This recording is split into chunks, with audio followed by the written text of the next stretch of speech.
Okay, good evening, everybody. Welcome to CEC District 2. My name is Craig Slutskin. I'm the president of the council, and I'm going to call this calendar meeting of CEC2 to order. I will ask the interpreters to make their announcements.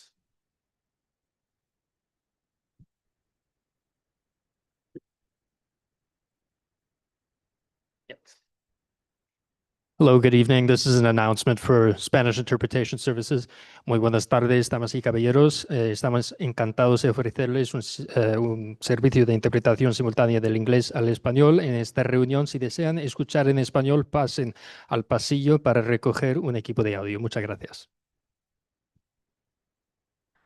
Hello, the following announcement will be in Korean. 네, 여러분 안녕하십니까? 저희 오늘 밤 미팅 에는 한국어 통역 서비스 제공이 가능해질 예정이오니 통역이 필요하신 분들은 앞으로 나오셔서 기기를 대여하시면 동시 통역 서비스 이용이 가능해지십니다. 감사합니다.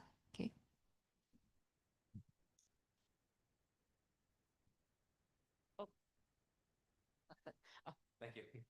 Thank you so much.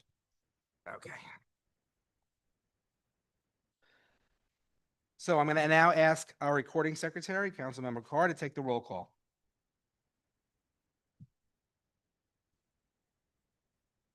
Okay, Allison Bowen. Allison Bowen is not here. She's excused. She's sick. Gloria Chu. Gloria Chu is here. Daniela Egrov. She's excused. Daniela is excused. Gavin Healy. Gavin Healy is here. Aaron Carr is here. Cody Lindquist. Cody Lindquist is here. Sam Lowe.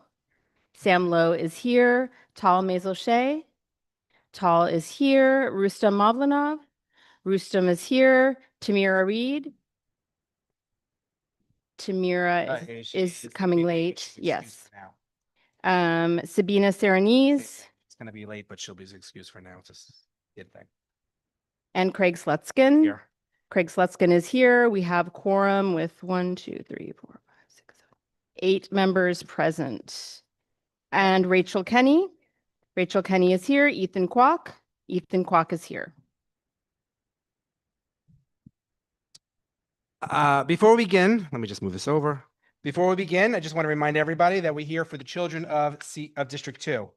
We have student representatives as part of the CEC. We also have a number of students here and watching at home.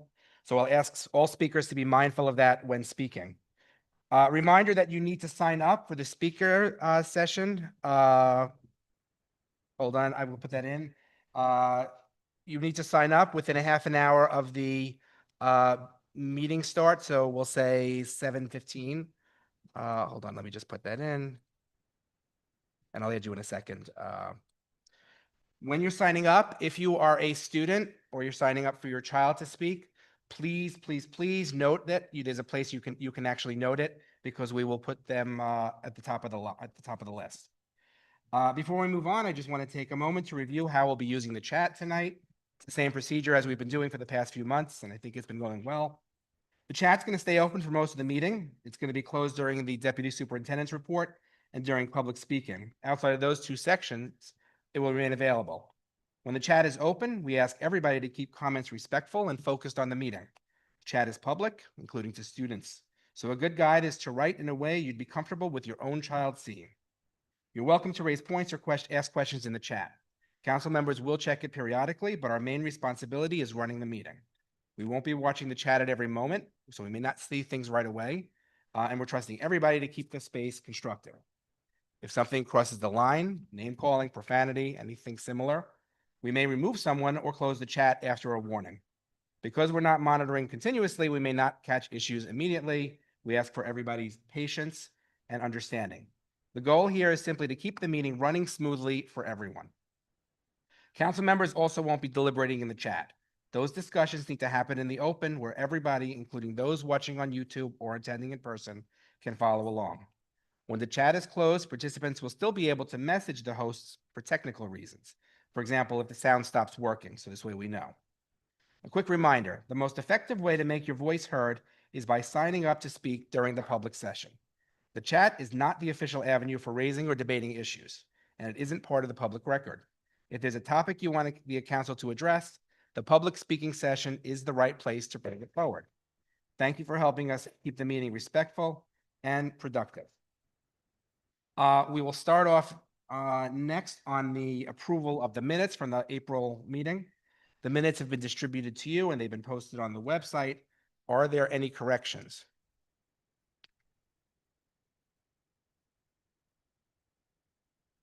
Hearing none, if there are no corrections, the minutes are approved as distributed.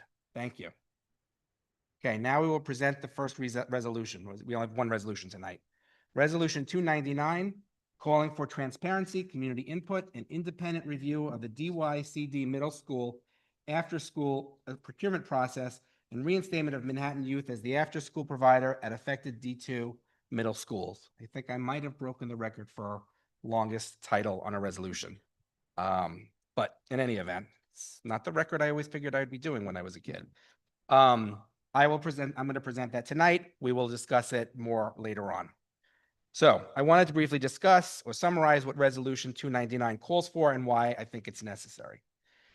DYCD, which is a city agency, it's not DOE, it's a totally different agency, quietly replaced after-school providers across the city, including at many of our D2 middle schools, without any notice to families, without opportunity for input, and without any public explanation. Long-standing providers were removed overnight. New providers were assigned, some with little or no middle school experience. And the people most affected, families, students, and school communities, were kept entirely in the dark until the decisions were already made. Principals were told they can only include one other administrator and 0 families or students in the ranking process. And then, even after principals in our district overwhelmingly ranked Manhattan Youth as their top choice, those rankings seemingly were ignored. No scoring, no rationale, no transparency. No appeals process that families can actually access. Just a decision handed down from above with the expectation that communities would quietly accept it. This has disrupted after-school program for hundreds of families in District 2 and thousands citywide. This is not just a District 2 issue. And it's not just the disruption, it's the message that it sends. Families don't matter, school leaders don't matter, and the city can make sweeping decisions about children's daily lives without involving the people who live with the consequences. Meanwhile, my understanding is Manhattan Youth has been doing exceptional work for years. Robotics, debate, journalism, chess, MSL sports, and the kind of consistent high-quality programming families rely on. Many incoming families even made their middle school decisions based on the expectation on that these programs will continue. The community response has been enormous. Over 400 emails to this council and others. It's a widespread email. Almost 5,000 petition signatures, rallies, outreach to elected officials, and parents and students mobilizing because they feel they've been blindsided and excluded. Resolution 299 is our response to this breakdown. First, it calls on DYCD to reinstate Manhattan Youth at every District 2 middle school where the principal ranked them first. Second, it calls on the New York City Controller to conduct an investigation on how this procurement was handled, the scoring, the qualifications of the providers, the exclusion of families, and any potential conflicts of interest. And third, it demands real standards for future procurements, mandatory public notice, real opportunities for family and SLT input, transparent scoring, and a meaningful appeals process. At its core, this resolution is really about accountability. It's about saying that families should not be shut out. Principals should not be ignored. I will also say that our friends at CEC3 issued a letter last week similar to this resolution. I've also spoken to my counterparts at several other CECs, including CEC25 in Queens, CEC20 in Brooklyn, amongst others. Thank you. So that is the resolution. We will discuss it as a council in a little bit. We will also allow for, obviously, public comments. I know there are a lot of people who wish to speak about it. So now we move to our program presentations, and I'm going to introduce our Deputy Superintendent, Kelly Shannon, who's going to introduce our guests. We are privileged tonight to have several of our assistant principals who are now tenured assistant principals in our district. They're across various schools, various levels of schools. We're proud that they were promoted, and we're proud of the job that they have done. And we're excited to hear from them tonight. So Deputy Superintendent Shannon, I will turn it over to you. And you should be able to unmute yourself. Yes, thank you so much, Craig. Good evening to the council, to the community members. We're happy to be here tonight. We're excited, as Craig shared, on behalf of Superintendent McGuire and myself, to really celebrate our newly tenured assistant principals. This recognition really reflects not only their dedication and leadership, but the meaningful impact they are already having in their school communities. What has been especially inspiring is that these leaders recently presented during our district assistant principal roundtable conference, where they shared the focus of their work this past year. So much of what was learned from each of them so much was learned from each of them. One of the values we hold deeply in District 2, and one that connected to one of our beliefs, is that we grow stronger when we share our expertise, our thinking, and our learning with one another. These leaders modeled that beautifully. Tonight, each assistant principal will briefly introduce themselves, share a little bit about their journey, highlight the focus of their work, and speak to a key area of focus moving into the fall connected to their school goals. We are incredibly proud of their leadership and grateful for the ways they continue to strengthen our schools and support our students, staff, and families. So it's my pleasure to introduce them this evening. So first up, we welcome Jerome Ellison, the assistant principal from the Clinton School. Thank you, Kelly, for introducing me. I just want to start by saying I'm very grateful to be receiving tenure as an AP in District 2. I've been in the DOE for 18 years. I started out in Brooklyn in District 13 at a school called PS8. I taught in Brooklyn Heights. I taught first grade. I taught fifth grade, middle school math. I was a middle school math coach, the dean at a middle school, and then now I moved into District 2 as an AP. This is my 5th year at the Clinton School.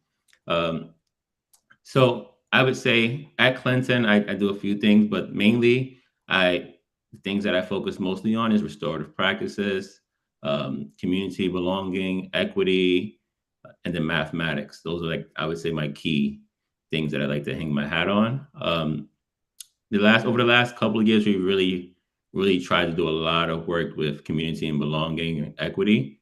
Specifically this year in math, going through the tenure process and sharing with other APs, one of the things I focused on was how do we're using IM.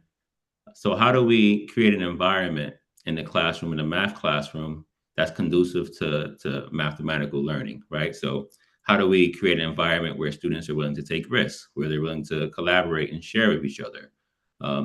And not only just talking about the environment, but providing feedback to teachers in a thoughtful way that allowed them to get support with creating this classroom environment. We've also looked at how do we engage parents, parents of students with special needs, parents of students of color, and how do we do that in a more restorative way so that we can get feedback to continue to create the environment that's conducive to success. So I think one thing I always try to reiterate to my staff is, looking at students as seeds, right? And we're trying to plant seeds so that they can grow and thrive.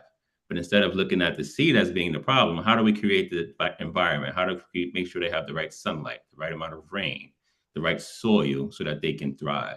And it's really about relationships, making sure they feel like they can connect to adults, making sure they feel like they can connect to each other, and making sure they feel seen and heard in the classroom. So doing that work, leading that work, modeling that work for teachers. And I think, like I said, providing thoughtful feedback to teachers and how they can create that environment and do that to students, and then even get feedback from students and how we can be better. And that, I think we've seen a lot of growth. I think this year, even in our iReady scores, and I think also will show up in our state testing scores, where students are just more engaged in the learning and they're more excited to learn, especially in math. And I think that is, the type of environment we want to create so students can thrive. Thank you so much, Jerome. Really appreciate your presentation. And next up will be Susanna Plunkett from PS3. Hi, everyone. Good evening. I'm Susanna, and this is, I think it's my 21st year in District 2.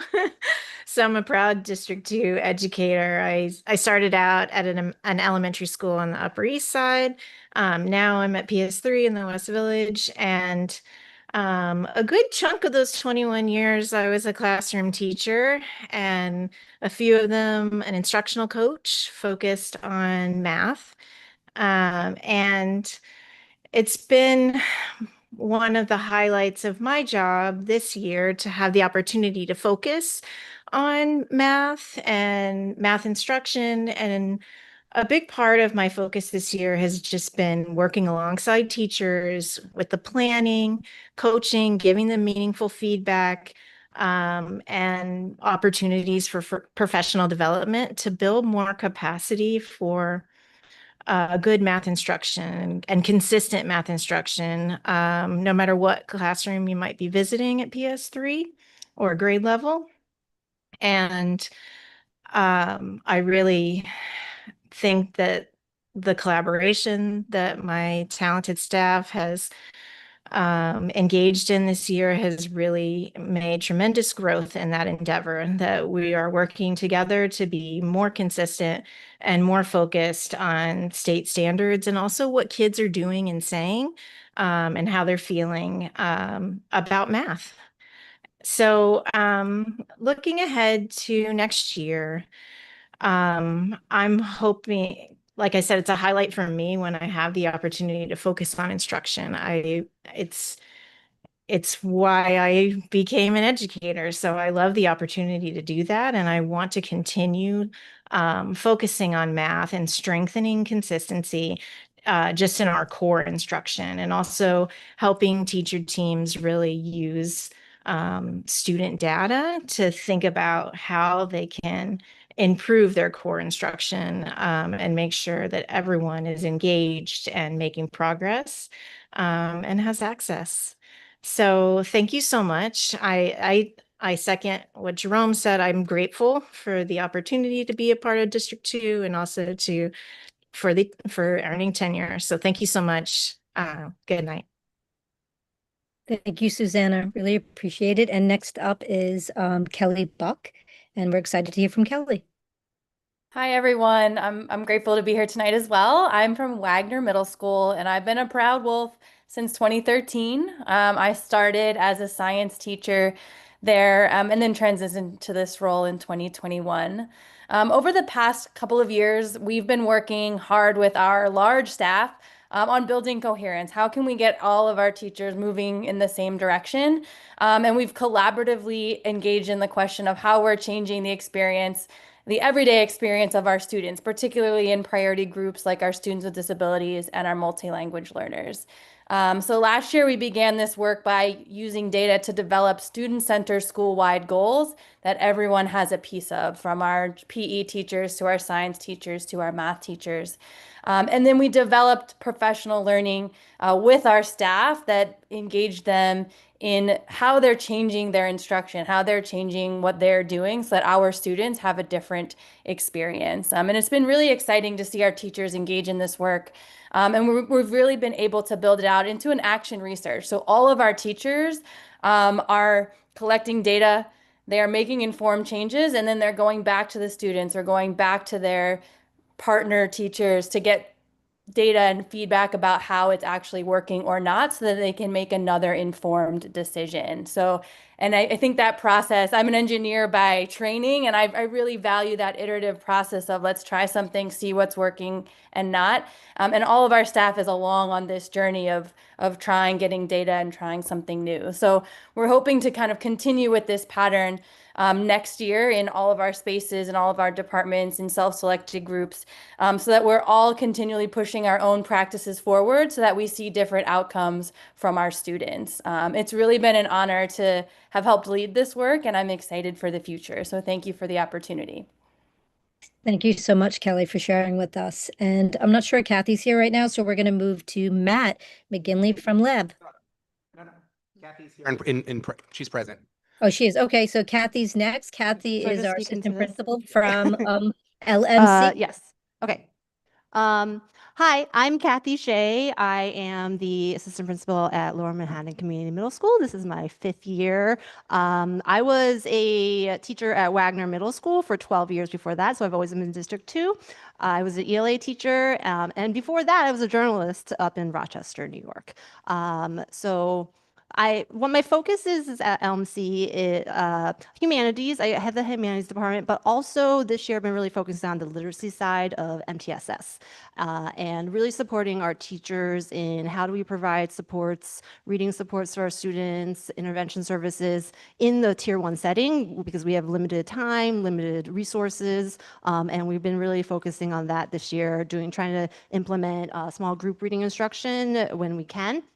And then going forward into next year is going to lead us into, because we have not implemented Win and Wisdom yet, so we're excited to implement it starting next year. So we're trying to think about how we can weave in the reading support that we've been doing, the MTSS work, with this new curriculum by still implementing it with fidelity, being able to give the same levels of rigor to all our students, but also really supporting our students with learning disabilities, English language learners, and really still holding true to that small community vibe that we have, that we are proud of at LMC.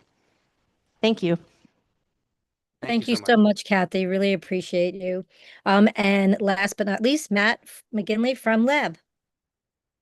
All right, thanks, Kelly. Good evening, everyone. My name is Matt McGinley, and I am incredibly proud to serve as an assistant principal at New York City Lab Middle School. This marks my 14th year at Lab, a community that has truly become a second home to me. I began at Lab as a special education teacher through the NYC Teaching Fellows, and over the years I've had the privilege of also serving as an intervention teacher, special education department leader, and dean before stepping into my current role 5 years ago. I consider myself deeply fortunate to work in a school where leadership is rooted in collaboration and shared responsibility. That supportive structure has been instrumental in my continued growth as an educator and as a leader. While our team shares the work of running the school, my primary areas of focus are technology, school climate and culture, new teacher mentoring, and logistics. This past year, we were given a wonderful opportunity through class reduction funding, allowing us to thoughtfully transition from 33 down to 23 students per classroom. Maximizing the impact of this shift has been a central focus for us, and it will remain a top priority next year. We are thinking creatively about our physical spaces, ensuring we fully leverage the power of 2 educators in our co-taught classrooms, and building in more frequent, meaningful assessments so our teachers can truly keep a pulse on student learning and well-being. Looking ahead to the fall, another major priority for us will also be the adoption of the Wit and Wisdom ELA curriculum Kathy mentioned. Our dedicated staff has already leaned into this transition, engaging in numerous trainings and visiting other schools to see the curriculum in action. We are energized by this change and incredibly optimistic about the academic benefits it will bring to our students. Finally, I want to express my sincere gratitude to the CEC for the invitation to be here tonight and the opportunity to share a bit about our work. I also want to thank Superintendent McGuire, Deputy Superintendent Shannon, and the entire district team for your ongoing support and guidance. It is the honor of my career to serve the students and families of this city, and I am profoundly humbled to receive tenure in a community and from leaders I respect so deeply. Thank you. Thank you so much, Matt. And thank you to all our assistant principals. As I shared last week when they presented at the assistant principal conference, each of them left an indelible mark on those who were able to listen to the work that's ongoing and created a new opportunity for them to branch their work, not only with their school, but with schools across District 2. And there's so much power in the collective effort. So thank you to all of you. And I look forward to the coming weeks as we finish out this school year and I get to visit each of your schools. Thank you for being here with us this evening. So I want to thank all of the assistant principals for coming. I think we are blessed with an abundance of really talented people. It's always good to see upward mobility within the district as well. It's a testament to the amazing principals and the district leadership that we are able to really cultivate some really good talent in the district. I heard a lot of we're going to be implementing Wit and Wisdom, and one of the things that we're lucky about in District 2 is that we have a number of schools that have implemented it either last year or even the year before, like my school. So there's a wealth of experience that you can draw upon from other principals, and also, of course, Superintendent McGuire and Deputy Superintendent Shannon, who are leaders in this area. I want to ask my council if they have any questions for the new assistant principal, or sorry, the newly tenured assistant principals. Sorry, they're not new assistant principals. Sorry. We'll save that for the fall.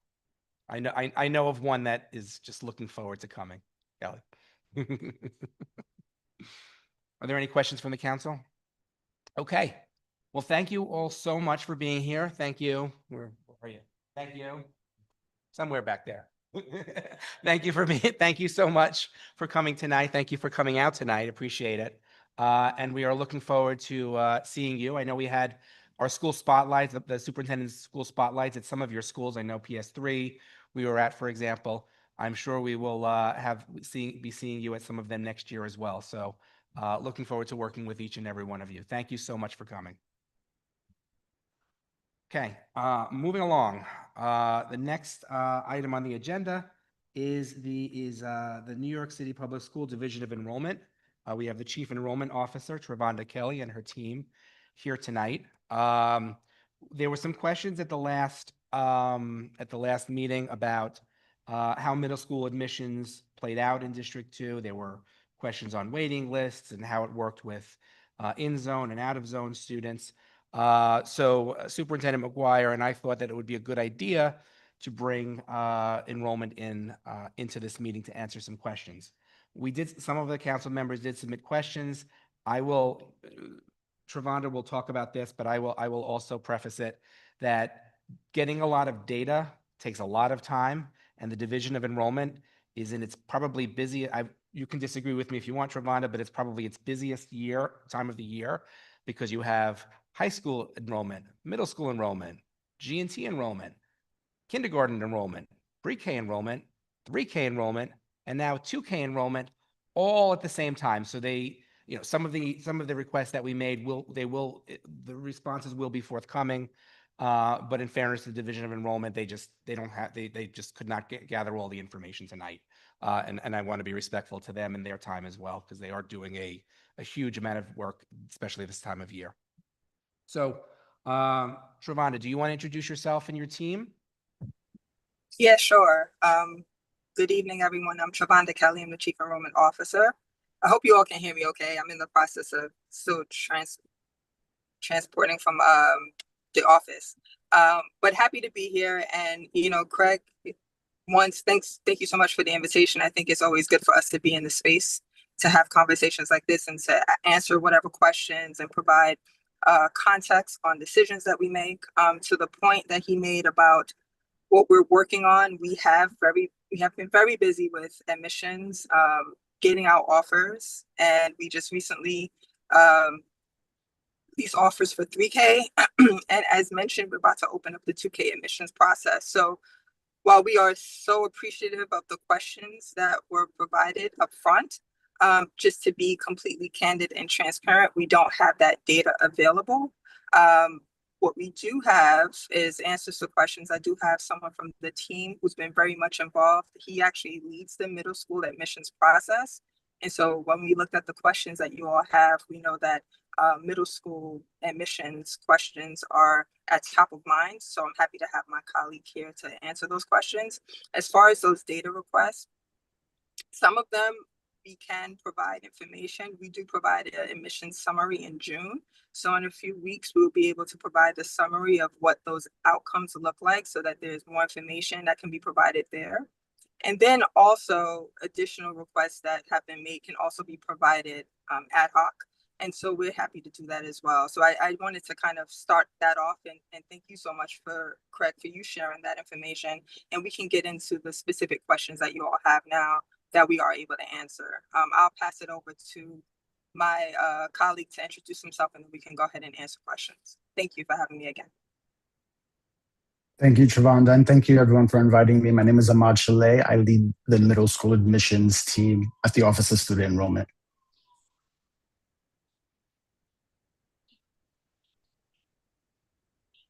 Should I just start with the questions we are able to answer?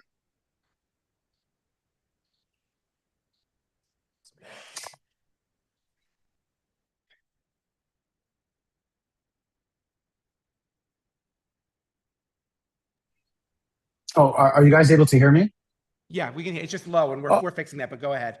Oh, okay. So should I just start with the questions we are able to? Okay, so question 5 The question was, are out-of-district students who are being admitted to the zoned general program at a zoned school limiting the number of in-district students being admitted to the screen program at those schools? So the short answer is no. Out-of-district students in zone programs do not limit or reduce the number of screen seats available to in-district students. Target seat numbers for screen programs and zone programs are determined independently prior to the cycle opening. So a school's total building capacity accommodates both, but one program does not cannibalize the seats of other programs. On question 7, for the screen programs, were there any priority groups aside from District 2 priority? No. The only priority group there's only 2 priority groups. The first one is D2 priority. The second is everybody else. For question 8, please confirm District 2 priority means students who either live in District 2 or currently attend an elementary school in District 2. I can confirm that when a student receives District 2 priority, it means they either attend school in District 2, an elementary school, or they live in District 2. The next one was question 9. The DOE website says applicants receive a new random number for each waitlist that they're on. Can we confirm that this is accurate and actually happening in practice, as parents can't verify that? So yes, this is functionally accurate and it is performing exactly how it was designed. Just to confirm, a student's original lottery number from the main application does not carry over to the waitlist. The random number itself is a back-end technical string just purely used to just sort the students.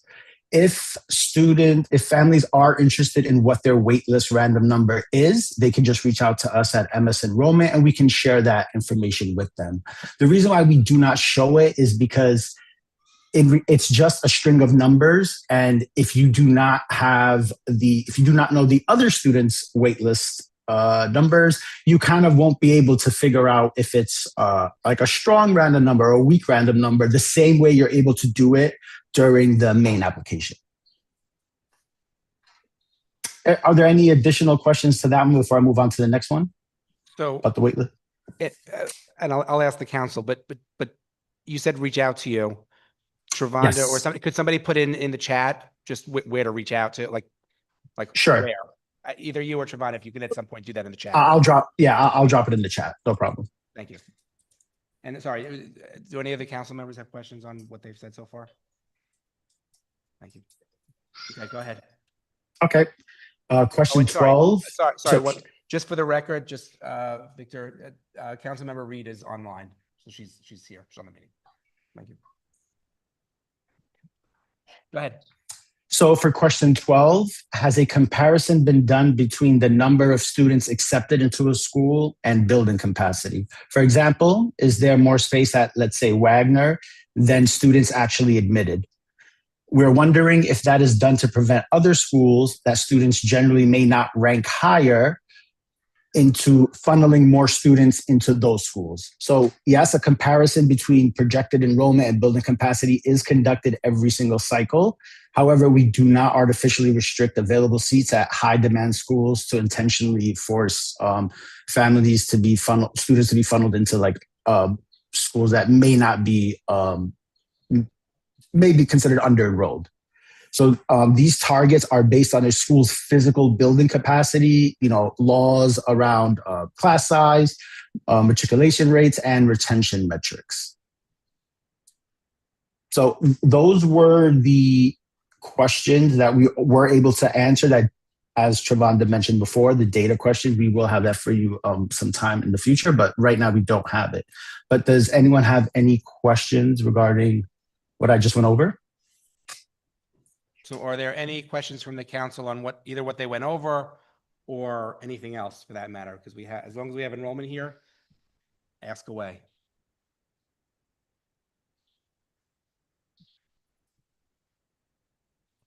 Yeah. Okay, how's that? So can you, I think the question, the data question was my question that you don't have an answer to right now. Can you let us know when you will provide us with the answer to that question? Hi, Gavin. Yes, one of your questions, that is one of the questions. There were tons of data Several. questions, and yeah. Other council members have questions. So yes, we're working on them. I think for your question in particular, I don't believe we'll have the data exactly the way that you asked, but we'll be able to provide you with some data and have conversations around what it is that you're looking for and how we can get closer to what you're asking for. But there were a lot more data requests than just yours.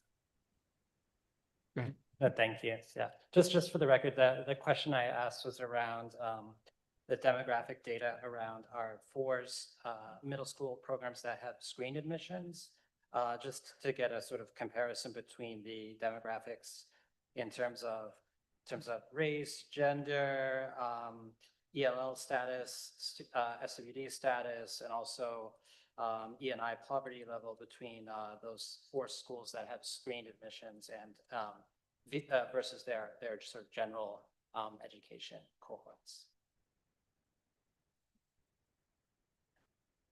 Second. Okay. Any other questions?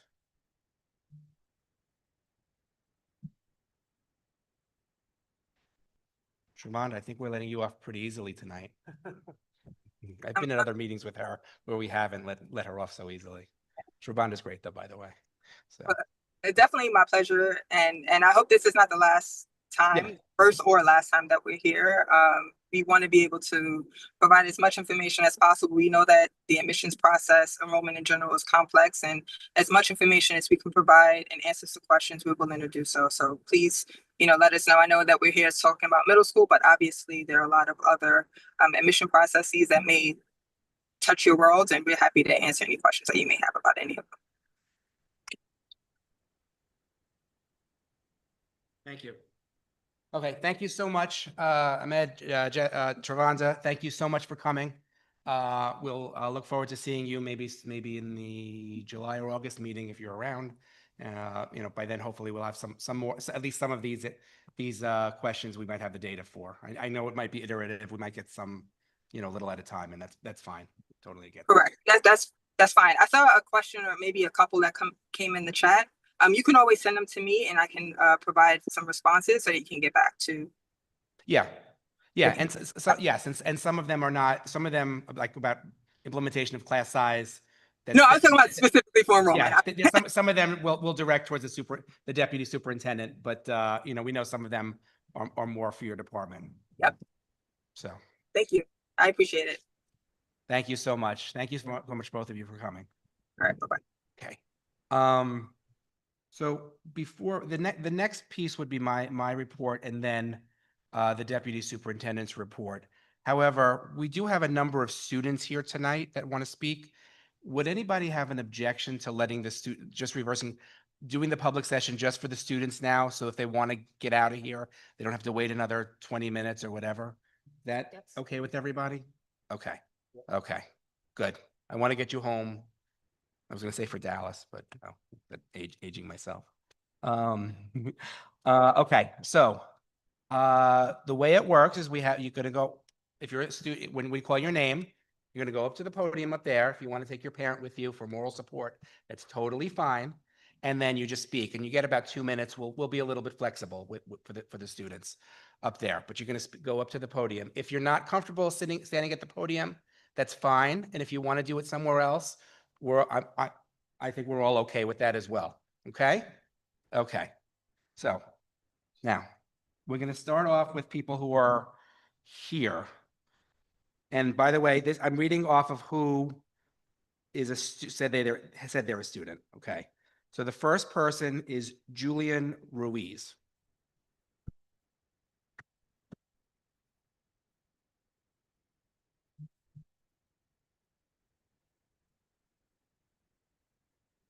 Just right there, please. By the podium, by the fan, right by the fan. Yeah. Thank you. I put Wagner Middle School as my top choice for middle school when I was in 5th grade. And that was because of the filmmaking after school that made Wagner stand out to me. When I entered Wagner in 6th grade, I also did many other after school classes, such as comic book, screenwriting, myths and legends, and so much more. These classes were all amazing, and I made so many great friends in those classes. These friends were interested in the same things that I was, and I could not have met them without Manhattan Youth Program. I cannot forget that the classes could not be as great as they are without amazing teachers like Dylan and Rose, who are always so kind, helpful, and encouraging to me and all the other students. I also cannot forget Marilyn, the director of the Manhattan Youth, who is constantly doing things to make everyone enjoy the program and was very successful in that mission. I cannot imagine Wagner Middle School without Manhattan Youth, and that is why we need to save Manhattan Youth. Thank you. Thank you so much. Great job. The next student is Sadie Walker.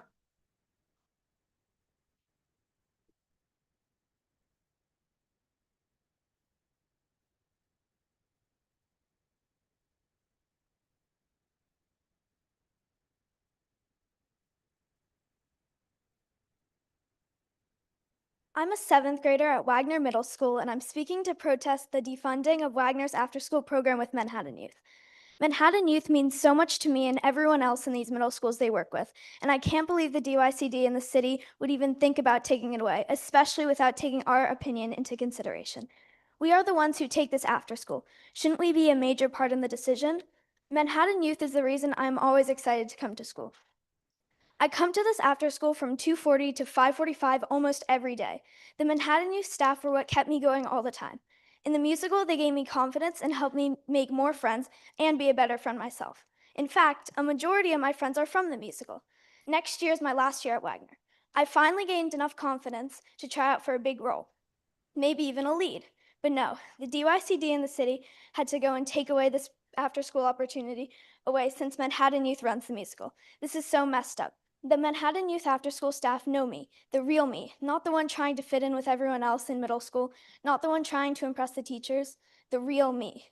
I have enjoyed every single one of these after-schools, and they have meant so, so much to me, more than anyone could ever understand. I'm always excited knowing I have chorus and newsletter on Mondays, the musical and Paint and Chip on Wednesdays, the musical and Myths and Legends on Thursdays, and filmmaking on Fridays. Manhattan Youth has made middle school some of the best years of my life, which I know is unusual for middle school. This is why the city and the DYCD need to keep Manhattan Youth at Wagner. We have the largest middle school in Manhattan, and Manhattan Youth can reach so many more people who need this program now more than ever in these years. Manhattan Youth is what makes Wagner such an inviting, exciting, and vibrant community. Manhattan Youth middle school is a really, really hard time for many kids, and a large reason I have benefited, learned from it, and had it be awesome is because of Manhattan Youth. We have had Manhattan Youth at Wagner for 8 years, and those 8 years have made such a big difference in our community. I also know in every middle school Manhattan Youth has been in, they have benefited the community. I've read many comments from people in other middle schools, and we all want Manhattan Youth to stay. The staff in Manhattan Youth know everyone and always bring a smile to people's faces when they see them walk by in the hallway. Marilyn, Gray, Zaya, Lyric, Tiana, Tawana, Angel, Josh, JP, Dylan, Lexa, Lauren, and many, many more are always so nice to us and share so many memories with us. We can't lose that. The DYCD and the city can't take this away from us. When I heard the news, I looked around and all I could see was everyone crying, full on bawling, me included. Manhattan Youth means so much to us, and I don't know what the school could ever do without it. If anyone would even see one of our performances, a musical or film festival or arts and crafts festival, or even the online petition, which has almost 5,000 signatures, they would understand how much this really means to all of us, every single one in the school. I've been to many, many different after schools, but no one has made me feel as welcome as Manhattan Youth has. So please stop this insanity and the full-on tears, because we won't rest until Manhattan Youth is back at Wagner and all of the other middle schools. Thank you for your time. Sadie Walker. Thank you.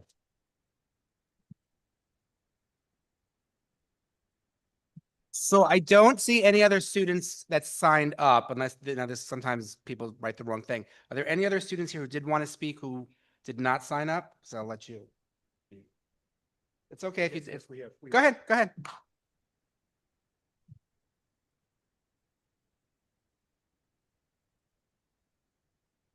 You know, I have the whole people.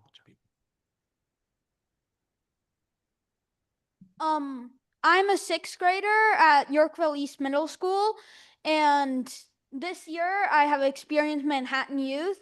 My family, for the past 3 years, my brother has gone to Yorkville, so I already have these bonds with my Manhattan Youth teachers, like my fencing coach. If you take away Manhattan Youth, you will be breaking these bonds that the students have with their teachers. No more seeing them, no more time with them. You'll be breaking these friendships.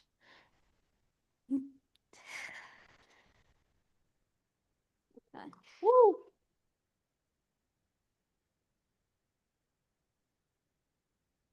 Thank you so much. Okay. So now we have a few people who are at home who signed up. The first person is who signed up and I think is a student because they noticed Allison Cojos and other members, if you can help me.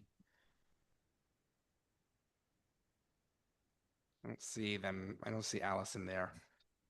Okay, the next person, Sadie Walker spoke already. Nicole Christ. Is Nicole, is there a Christ? Okay, if you could let her in. Hi, you know what? Actually, my daughter decided not to speak, Okay. so I'll speak later on when the parents are speaking. So I signed up Okay. again. Okay. Reed Smith.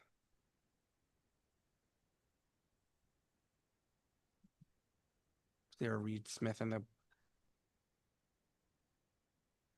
I would assume, just try it. Yeah, that's the middle name. That's definitely it.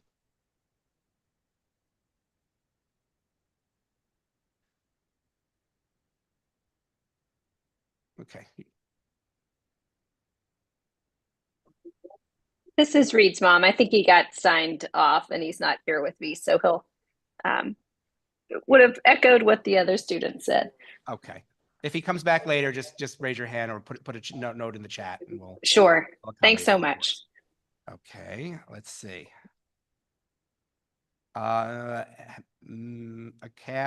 Cash Hemphill. Yep, 8th grader from Wagner. Yep.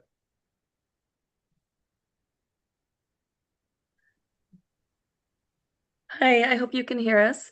Akash is here and he'll be ready to speak. And there we go. Go ahead.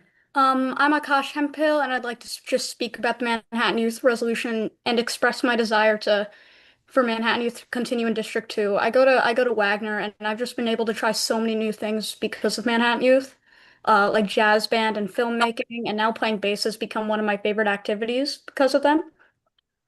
And I want the same for all the younger kids at Wagner. And my brother, he goes to Yorkville and he loves the fencing program, but he can't do that if Manhattan Youth isn't there anymore. So I just want to ask that the council support this resolution and the continuation of Manhattan Youth in District 2. Thank you. Thanks. Thank you so much. Okay, the next person might have signed up as the parent, but for their child. I think this name sounds very familiar. Charles Todd. Yeah, that's me. I am a 6th grader at Lab Middle School. My name is Charles Todd, and I have a lot of things to say about Manhattan Youth. Manhattan Youth is really great. I do it most days. I was in the school musical. I'm in newspaper currently, and I'm in Dungeons and Dragons. I'm in so much after school programs. After school with Manhattan Youth is really great, and I just really want you guys to keep it because, like, even if there's always tons of people who are joining Manhattan Youth programs every trimester, and then they just keep on getting better. I also want to shout out Kara Spencer, who is the manager of Manhattan Youth at Lab Middle School, and amazing teachers in Manhattan Youth like Avery and Josh. Manhattan Youth is just amazing. You guys should really keep it. Thank you.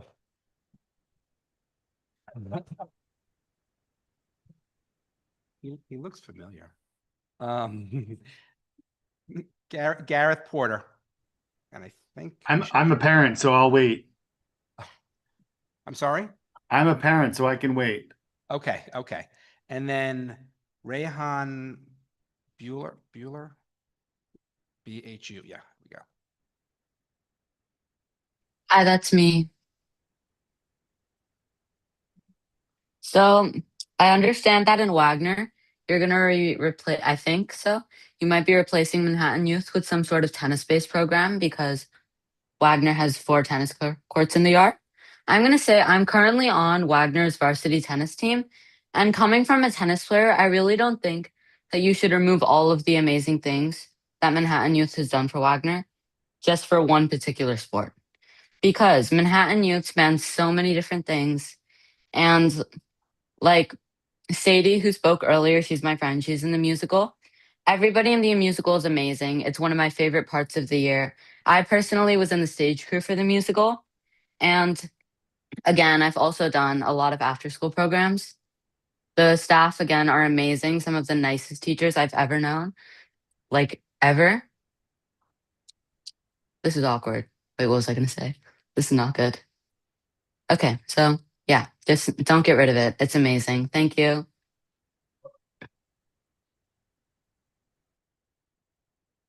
Okay, so that's it for students who signed up. Are there any students, because I know it's a little bit confusing sometimes the sign up. Are there any other students?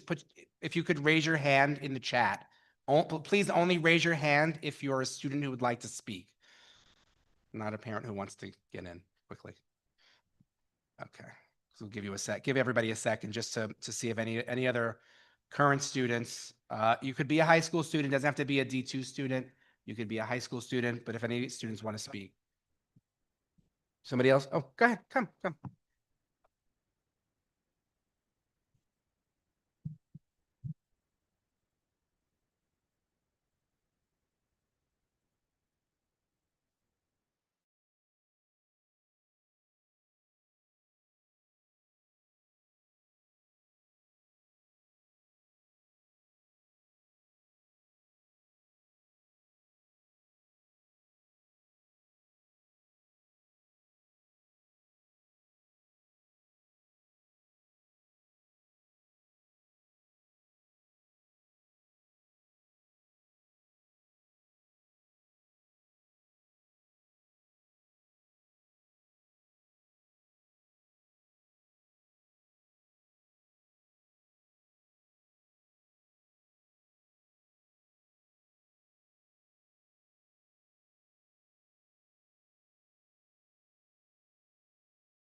And I'm here today. I didn't really plan to be speaking, but I just wanted to talk about having a challenge for me. So over my 3 years in middle school at York Lilies, I participated in Dungeons and Dragons Club, the Fencing Club, and our debate club. And I think that these things have done so much for me personally. Coach Yoda at our fencing at the fencing program at school, he taught me so many things that I take with me to middle school. I'm trying to start a fencing club in my high school because of all these incredible things in this Tom. It's given so many opportunities that I otherwise wouldn't have had. Ms. Janelle on our debate team, I attribute a lot of what I'm able to do. I attribute being able to speak here right in front of you on Sunday to the debate team that I was part of. A big part of what I do in high school now is debate. I'm on the national circuit. I competed at Harvard. I think this is because of the opportunities that I've had in these 7 years. I think it's because of the opportunities that I've had from these programs. On our debate, on our Dungeons and Dragons just club, I guess, I've learned so much. I'm a DM. I'm able to speak creatively in front of my friends. I've learned that over the years that I've had it in middle school because of Manhattan Youth. So standing here today in front of all of you, I'm not suggesting that you reinstate Manhattan Youth. I'm not saying that it's something you should do. I'm demanding it. You ought to see this in the future. Thank you.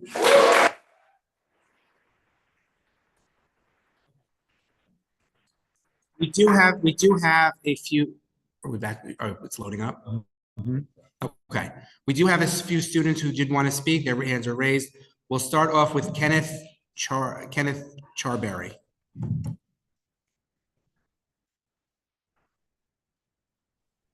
Hello, my name is Slate Carberry.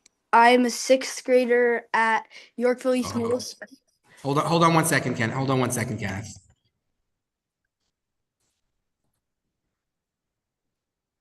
because otherwise it's going to come out from my computer and nobody's going to hear.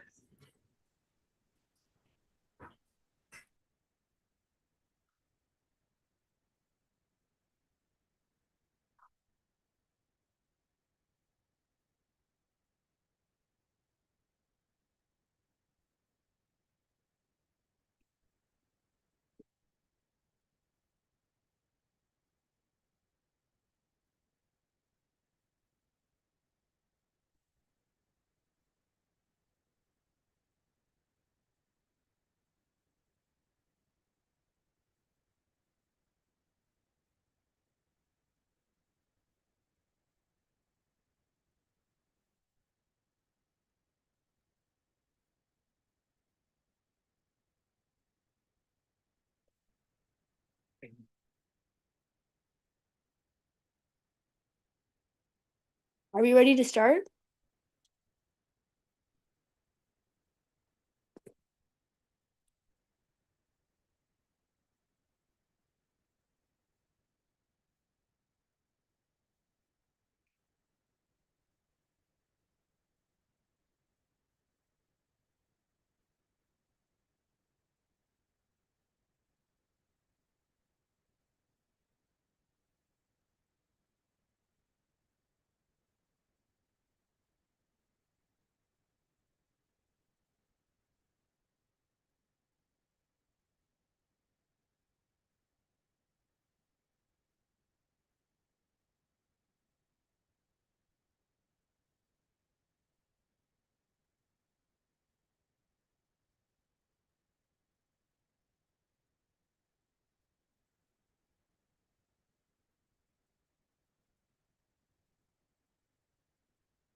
Let's go, my mate.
I'll start now.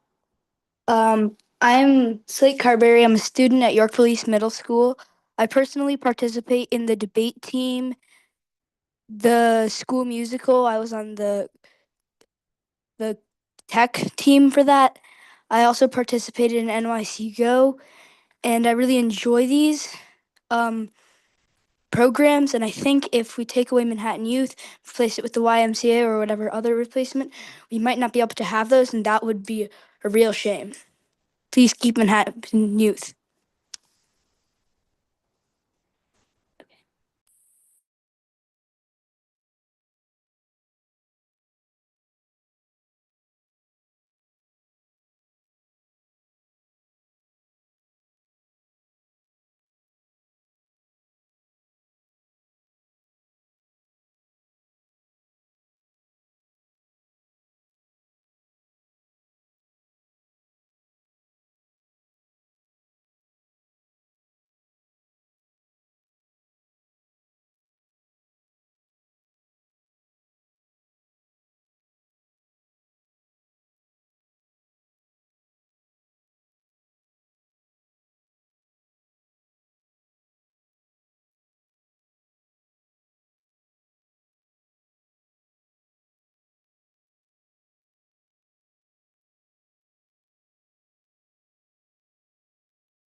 I can't hear anything.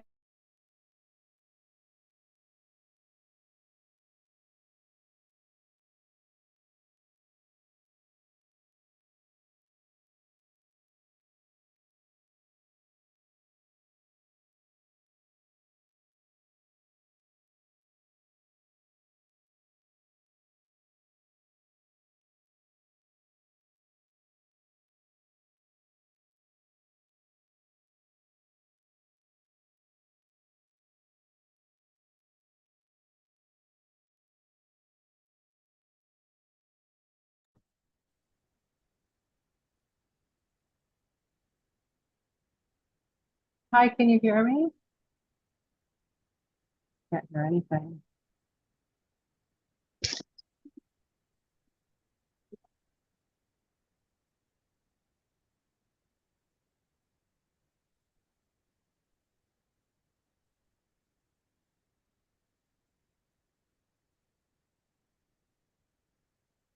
Okay, I can't hear anything, but if you can hear me, can everyone hear me? Just write it in the chat because I can't hear anything and I can't seem to get my video going. Okay, great. Thank you. I'm sorry I missed my opportunity to speak earlier. I was late, had a work call. My name is Allison Cojos. My son goes to Lab Middle School. He's in the NEST program. He has a disability. Manhattan Youth has been everything to us. The relationship, the programming. He does these wonderful programs like stock market games and just wonderful things that really excite him. I'm really afraid that the after school programming is going to be like elementary school programming, which is really just not very interesting and doesn't have really great programming. And the after school at Manhattan Youth are just wonderful. They're really good with him. The contacts are amazing. And I just want to say that I really think it would be a huge disadvantage to lose them as a program. I have another son who's going to Yorkville Middle School, and I know that he would also thrive in Manhattan Youth after school program. And I think it would be a huge loss. And I don't know where my son would be without this program at Lab Middle School. So that's all. Thank you so much. Appreciate it.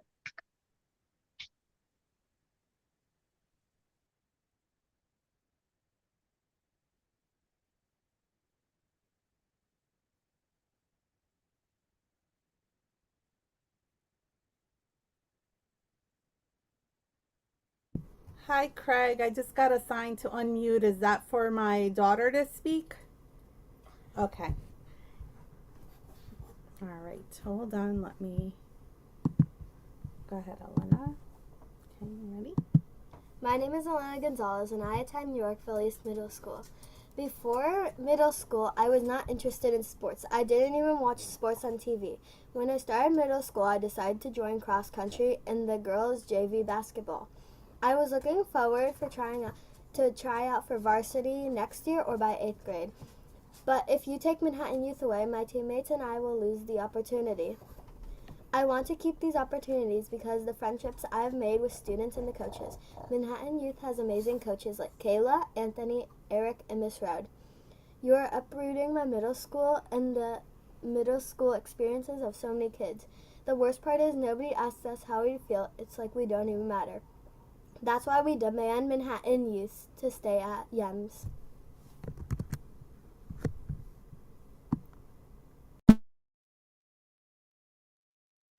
Hi, my name's Olivia Ting, and I am speaking for middle school at Wagner. And I just want to say I really appreciate Manhattan Youth because before I went to Manhattan Youth, I felt like I had no purpose in life. I felt like I had no passion in what to do. But after joining Manhattan Youth, I discovered my passion in filmmaking, the arts, and theater. Without this beautiful program, I won't be able to experience this passion.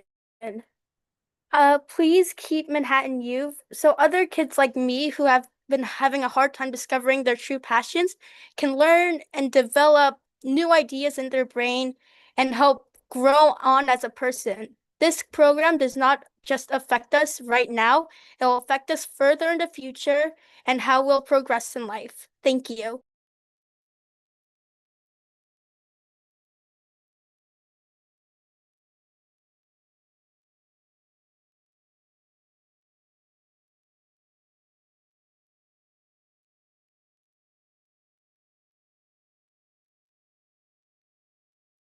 ¿Dónde es? El anfitrión desea. Ya dile. Habla, pues. Hello,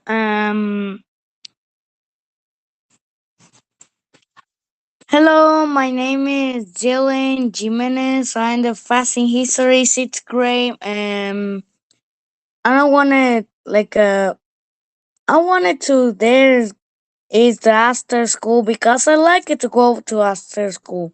And Mr. Josh is like a father. It's like a father to me. He's protecting me every time. He's he's like a father. It's I like to go to after school to play with my friends. That's what I like it. And and sometimes it's happening something to me. I go to Josh and talk to him and relax to me. Because sometimes it's like pushing me, bother me. For that I cry and I make it angry. But Josh is making calm down me. For that I wanted to Josh not go to the school. Thank you.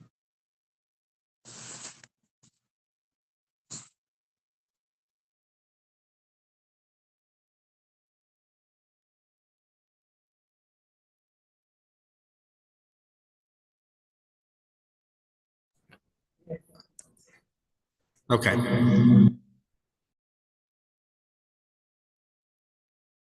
me see if I can.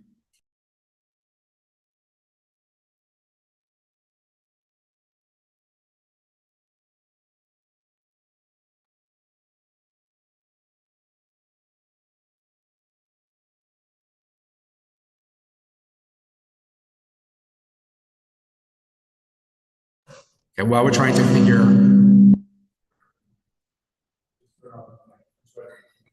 Okay. Okay. I'm not. Hello? Yeah.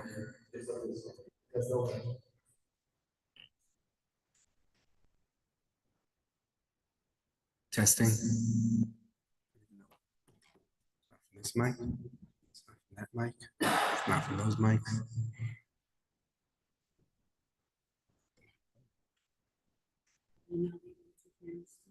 No, they can't. Somebody coming. Somebody.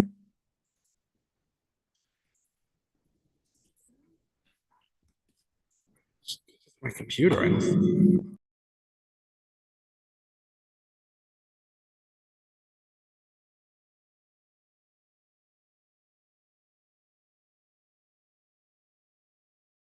Unmute. That's what.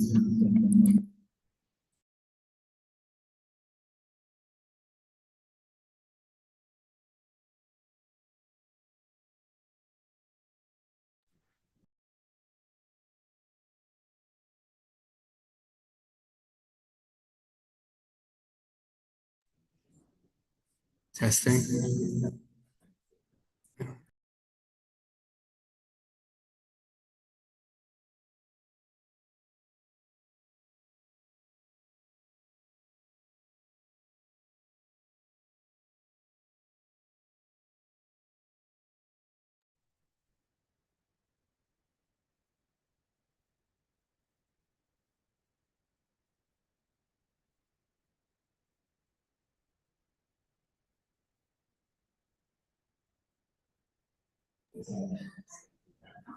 Testing 1, 2.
Testing 1, 2. Actually, at home for now, can you hear me? Yes. Okay. Okay. I'm going to do my, for now, they're still working on this, but since they can, that somehow the reverberation stopped. So I'm going to get through my president's report. It's like 2 minutes, but we'll get through it. Okay. So you can hear me at home? Now you cannot hear me at home? Oh, okay. Sorry. Best laid plans. No, they're saying we hear you. They say they can hear me because it's on my computer. Okay. So I'm going to speak. Can people hear me in the room if I speak loud? Okay. Okay. My son tells me I have no problem screaming at him, so it's fine. Anyway, so I apologize for all the issues. Oops. That'll pick up both on your laptop and. Okay. Hello. Okay. Okay. So I hope everybody had a good first few weeks of May and a good Memorial Day weekend, and hopefully people remain dry. So there are actually a lot of updates since the last meeting. A lot of things have happened. So first, a quick update on the Broadway Educational Campus. The proposal to place a high school in the building that currently houses LMC Middle School was pulled from the PEP agenda at the end of April. My hope and frankly my expectation is that the DOE uses this pause to really listen to families across D2 and even citywide about what they want to see in that space. And that could be anything. It could be the same. Okay, that's not going to work. Okay, that could be any. Oh, no, I'm reverberating now. Give us a second.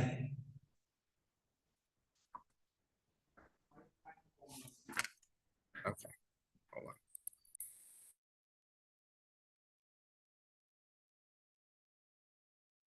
Testing 1, 2, 3. Can you hear me at home now?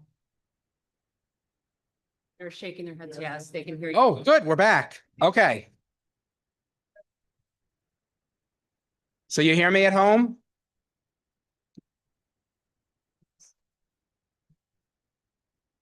Testing 1. Sorry. They can hear us. They can hear me at home. Testing 1, 2.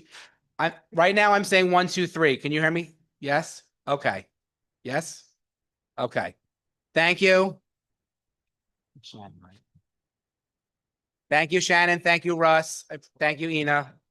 Okay. So I'll go through my president's report. It's a really good one, so. Okay. So I'll start over again, and thank you everybody for their patience. I do thank you. And by the way, if anybody, if we have to blame anyone, just blame Aaron. So the proposal to place a high school in the building that currently houses LMC Middle School was pulled from the PEP agenda in April. In April, my hope and frankly my expectation is that the DOE uses this pause to really listen to families across D2 and even citywide about what they want to see there. And that could be anything. It could be the same proposed high school. It could be an LMC expansion. It could be something altogether different. The point is to have some time to hear the public's thoughts. That's also a bigger conversation about the Chancellor's Reg 1 A190, which governs changes to school and building utilization. I think we're going to see a lot of discussion over the next several months about what people want that regulation to evolve like. So please stay tuned. And if you have thoughts, send them our way. We genuinely do want to hear them. On AI, as we talked last month, the DOE released new guidance proposed guidance, I should say, on AI. It's on their website. You can look at it still at schools.nyc.gov.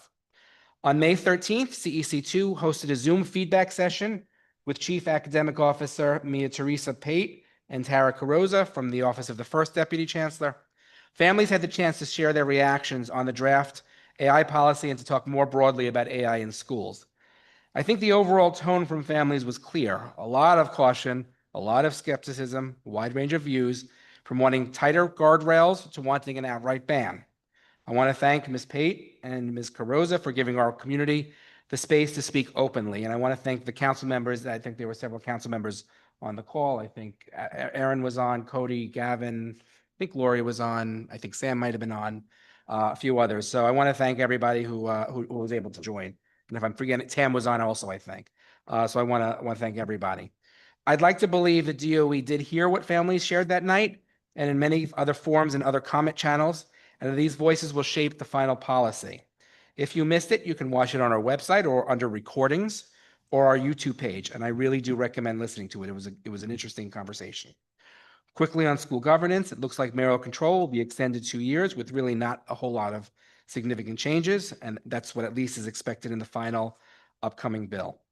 On the curriculum, Chancellor Samuels announced an expansion of NYC's curriculum reforms started by the previous administration, which involves the next phase of two initiatives, NYC Reads and NYC Solves. NYC Solves is launching in several elementary schools in four school districts, not including D2, but expanding in middle schools. NYC Reads is expanding as well, and it's expanding in our District 2 middle schools. I'm going to let our Deputy Superintendent discuss during her presentation. And finally, on after-school programs, and we had the resolution earlier, and we talked about it there, and we're going to talk about it again. I don't want to go too deep into it right now. We'll talk more, but I do want to say just a couple of things. Parents and students have really been mobilized. I'm honestly awestruck about how quickly people organized the rallies, one of which I was able to attend at Baruch, the outreach to elected officials, the way communities pulled together and pushed for answers. It's been powerful to watch. We have our resolution tonight, and I know our other councils are moving in the same direction. At the heart of this is a basic issue, transparency and including families and decisions that directly affect our kids, which we've talked about, especially with, for example, the Broadway Educational Campus. After-school program is not a small thing. It's vital, especially in middle school, where students are learning independence and figuring out who they are as they grow into teens. Families understand that decisions won't always go their way. But I think the frustration here comes from not even being given the chance to weigh in, and frankly, from the very clear impression that parents and students might have been intentionally left out of the process. So yes, I'm sure we're going to hear from a lot of angry people tonight. We've heard from many courageous students, and I think that anger is coming from a place of caring deeply about their kids in the schools. A few quick notes, and then I'll turn it over to the Deputy Superintendent. Pre-K and 3K offers are out. I believe you need to accept their offers by June 12th. A reminder to families to activate their NYC Kids Rise account.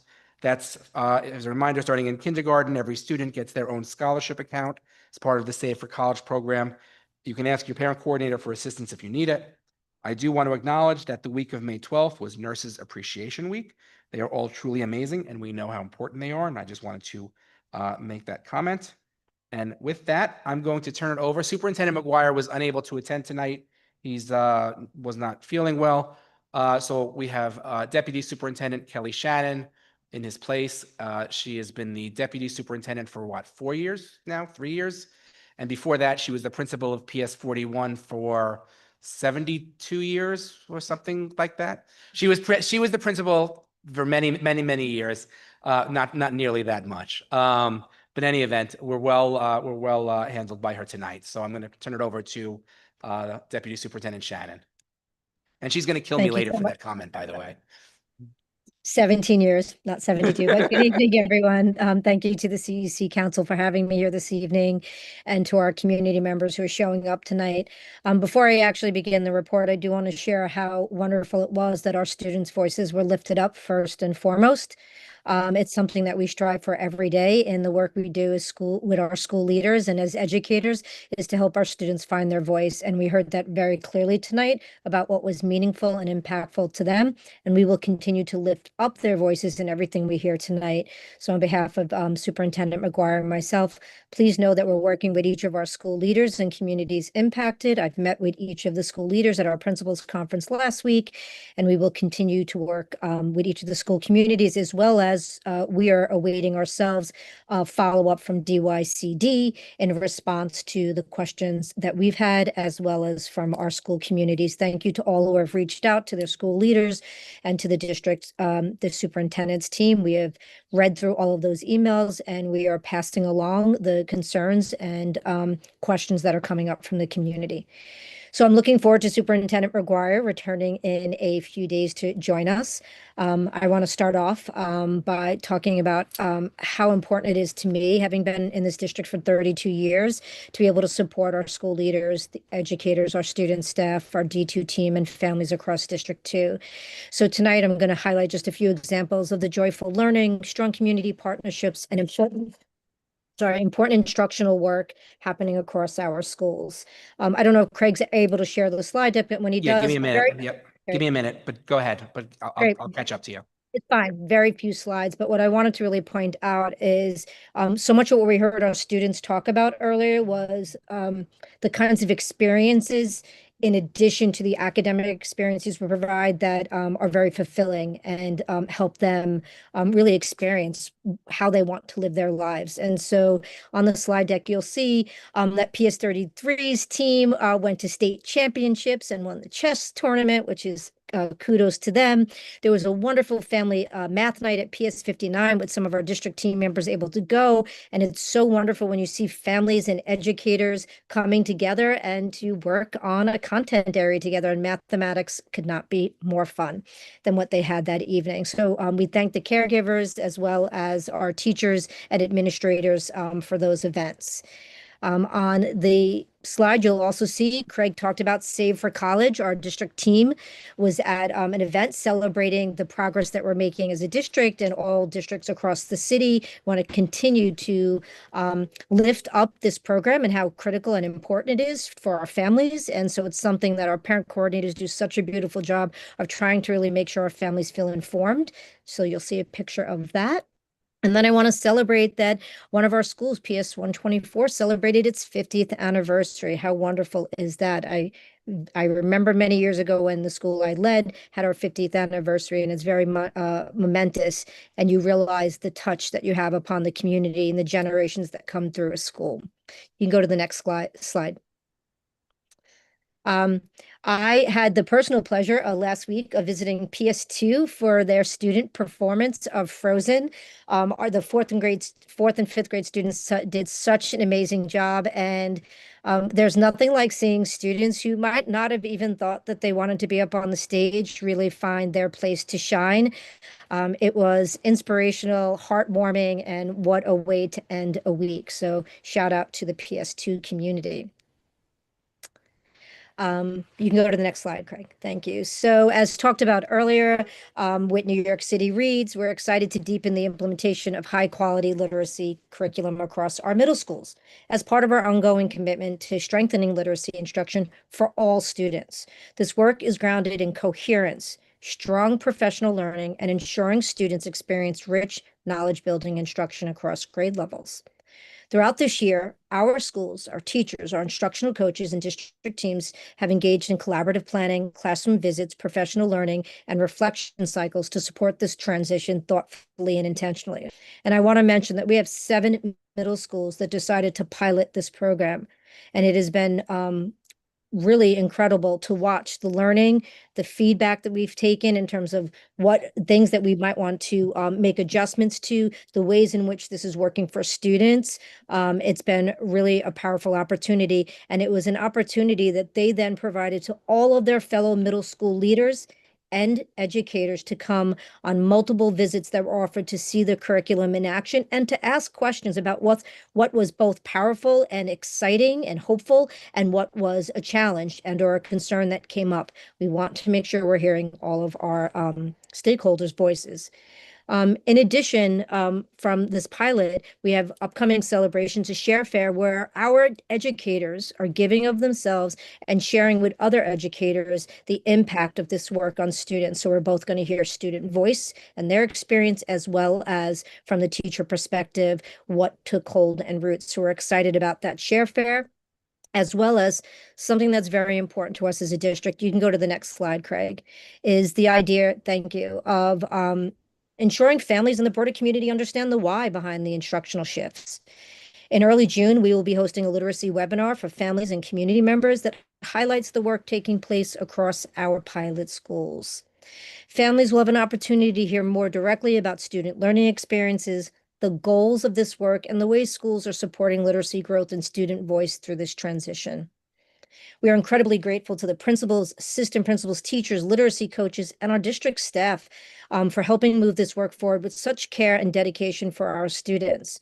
And something that I wanted to share that I had seen someone mention in the chat is that anytime we talk about implementation, as we did with New York City Solves, you always think about the community that we're working with and what they hold as values and programming opportunities that they want to be able to keep.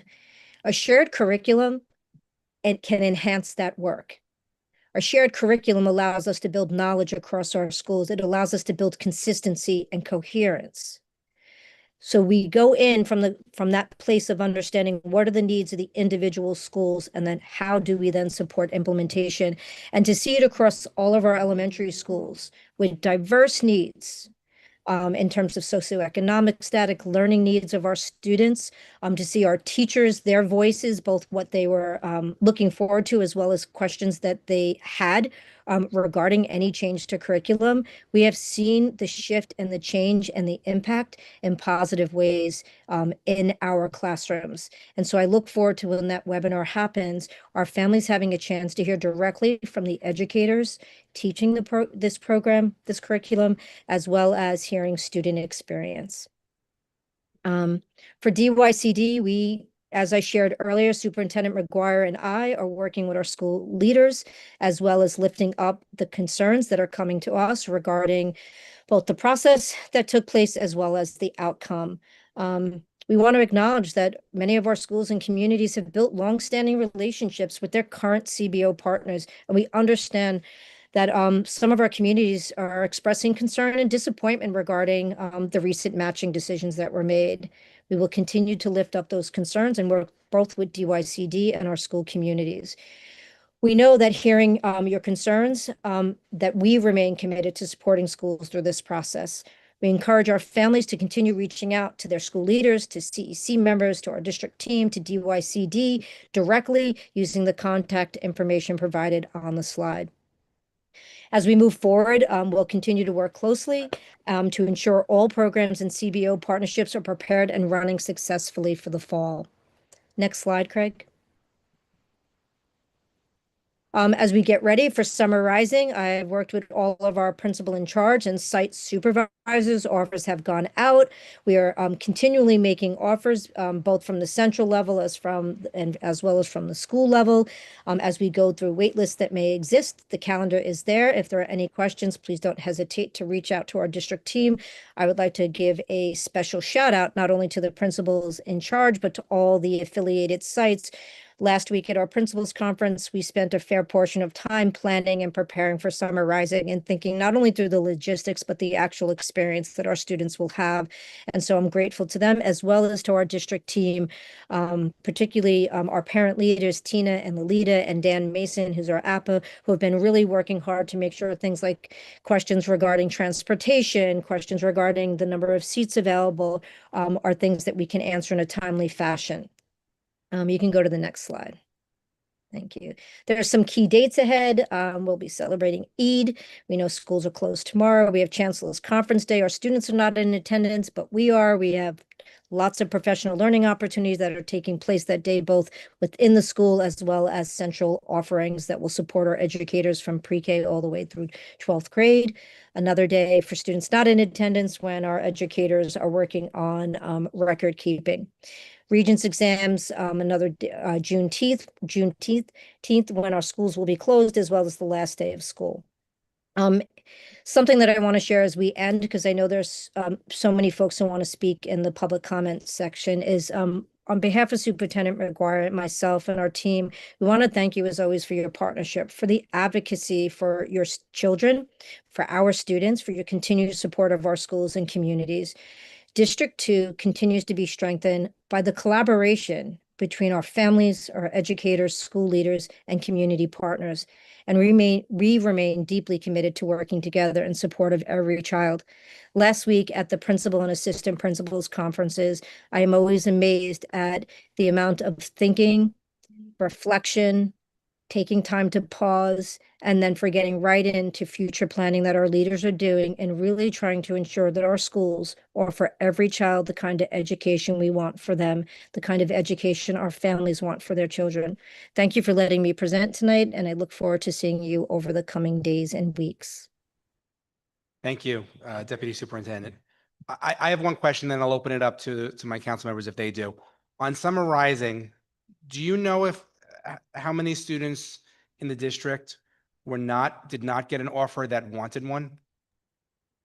I don't have that number, but I can certainly get that to you. Okay. Do you have a sense if it's a lot or a small amount, or? From If you what don't I've, have it, if you need to get back to me, it's fine. yeah, I'll get back to you. From what I've seen so far in terms of almost all of the sites, there were one or two exceptions where there were less seats. There were many families applying. So far, we've been able to start going through the wait list. Okay, good. Are there any other questions for the deputy superintendent?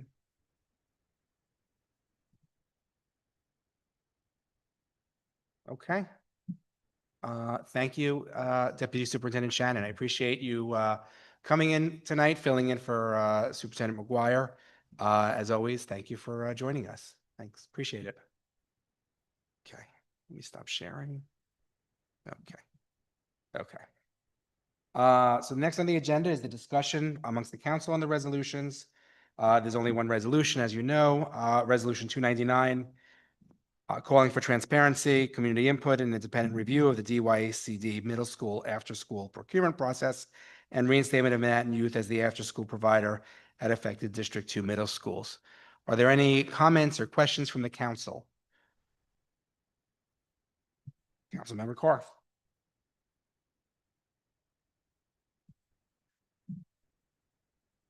Okay, so first I want to thank the students who've come out tonight. If you're still online or here, it's really wonderful to hear your voices because that's why we're here, right? I think that particularly when we're talking about middle school, but absolutely as well for elementary and high school, middle school is such a crucial time developmentally. And as a couple of the kids mentioned, one of the hardest eras of growing up is middle school. These after-school programs are a lifeline for some kids, and I don't use that term lightly. It's one of the number one ways to prevent substance use disorders in adolescents is by engagement.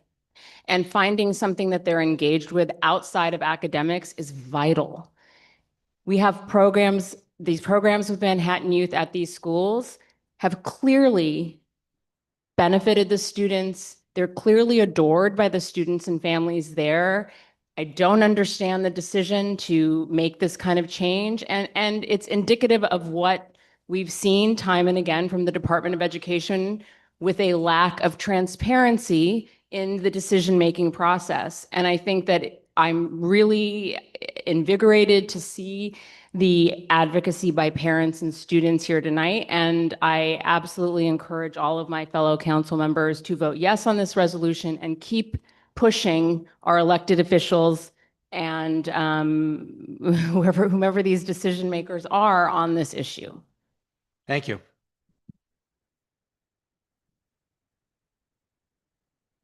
Voting.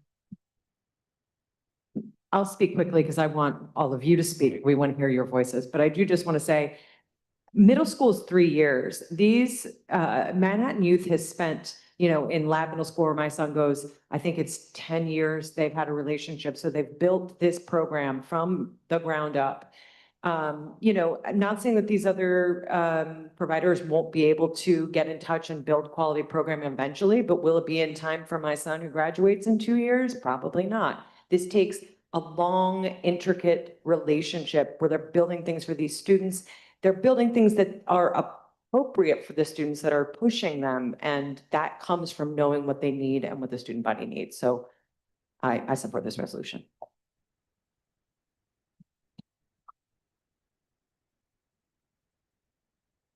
So I'd like to say also coming from a school that has had Manhattan Youth as after-school provider for, I think, a decade or more. It was really kind of shocking to lose them for the next year.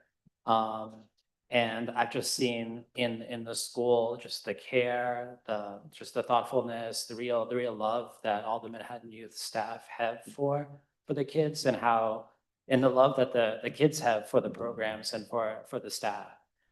It's also, the other thing I would just mention is just the abruptness of the announcement was also really alarming to me. I think, I found out about it over the weekend. At that time, even our school's principal, didn't know. So I think it's really, it sort of exacerbates the hurt to feel that the process has been extremely opaque and just very, very quick. It's like sort of like the rug pulled out from under you. So that's all I'd like to hear from the families. We're gonna, Council Member Reed on video. Yeah, I just wanted to echo, sorry, I'm not feeling well, echo what everyone else has said. Wow, this computer is really crappy. No, that's not what I wanted to echo.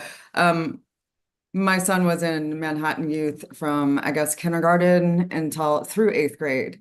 And they were like family. And I think that, that's what I heard tonight from the students and from the parents and from the teachers. It's like just an extension of your family and an extension of your school community. And I trusted them with the most precious thing to me in my life, with my son.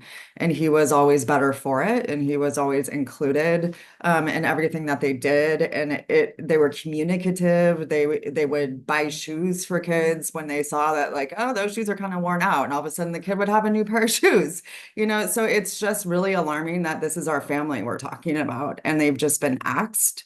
And there's no rationale that I can see. There's no transparency on the rationale. Who made this decision? Why was it made? How was it made? We deserve to know, all the nuts and bolts of this decision, because it just feels like one decision after another coming out at us, and we can't get ahead of it. We can't get behind it. We're just kind of like left in a panic mode. But the access that Manhattan Youth gives to children in the arts, like Erin was saying, like, especially in middle school, oh my gosh, like in middle school, what they do, and to hear this kid tonight speak about passion and finding their passion and being given real cameras, and being able to go out and take photos or to play sports or to do things that they wouldn't have, the means or the time or the resources to have that exposure. Like they can't go buy it somewhere else. And then having a safe place to hang out. Like we've all seen the news. I've been personally touched by, subway surfing going on lately with people that I know, and it's horrific. Like I want to keep those kids safe and give them somewhere to hang out and to be with their friends. So yeah, just please let us know why this happened and where it's coming from. Thank you. Russ. So, as a parent, I want to be honest that my personal experience with the Manhattan Youth at our elementary school was not perfect. And our current provider is doing a good job. And so far, our school community seems satisfied with the transition initiated by our SLT committee. We did it 1 year ago. I was in the SLT committee as well. At the same time, as a representative of District 2 families, I look beyond my own personal experience here. So I see the volume of emails, concerns, questions we're receiving from families across the district regarding that transparency, or the lack of transparency, actually, in the provider selection process. So regardless of anyone's individual opinion about a specific provider, I believe we have a responsibility to acknowledge the concerns raised by families, by students tonight as well, and to advocate for a process that is transparent, clearly communicated, and inclusive for community voices. And I fully support addressing it in this way. Thank you. Thank you. Any other comments? Okay. Moving on, we're now going to go to the second public speaker session. The public speaker session. We're going to start off in the folks in the room. I have to actually read this in. Okay, so I'm gonna call the first three people. We'll do three at a time, so this way you can go to the lectern. Just be careful, please do not knock over any wires. Just one wire behind, just please try to avoid that. Please, Erin, do not knock over any wires. I'm just kidding, I'm just picking on her. Okay, so the first three people are going to be Jessica Harvey, Penelope Ruiz, and Joe Vitale.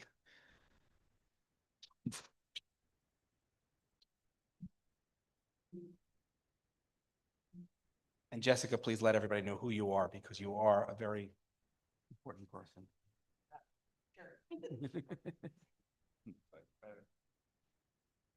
You're the first speaker. So. Thanks. Okay, so the DYCD created an RFP, shrouded in secrecy, that takes away agency, smacks of the DOE. And what did they do? A longstanding relationship with Manhattan Youth is on the chopping block, but you don't do to D2. You do with D2 or you just don't do. And it's not just D2 this affects, it's D3 and counting. I'm Jessica Harvey, and I live here in D2, and I've gone to school here in D2, and I've taught here in D2 for 25 years. And I am compelled to speak in strong support of parents and students and the whole community, and yes, teachers, because teachers here in D2, you teachers know too. And I'm compelled to speak because many of these people, parents, students, community, and teachers, have reached out directly to me in my capacity as the District 2 representative of the UFT, for the UFT. And I also brought up with me our parent liaison, Cynthia Alvarez. Former CECD2 member. I was the treasurer in 2002. So the main question that's been coming to me is why? Why the change? Why the secrecy? I want to say, please support Resolution 299 because families deserve transparency, not secrecy in the process. And they deserve an opportunity for review and a real appeal process. And families, students deserve the after schools they want. You heard the students speak about Manhattan Youth. They want it back. And parents from Wagner, 255, 177, almost all the schools reached out to me. And they are asking for this. And I'm going to say that You could wrap it up. I want a transparent system giving agency to the families, teachers, students, parents, and communities. And I want to say, if it ain't broke, don't fix it. Thanks.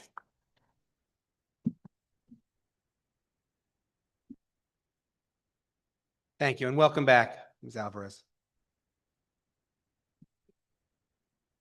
Hi, my name is Penelope Ruiz. I am a parent of an outgoing 8th grader and an incoming 6th grader at Wagner Middle School.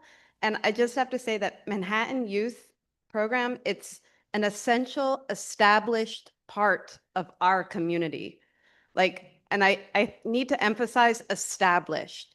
Miss Marilyn runs a program that kids look forward to. Like when we went to the open house, when my now 8th grader was trying to decide on middle schools, the current students at Wagner came to him and said, come here, we have the best after school programs.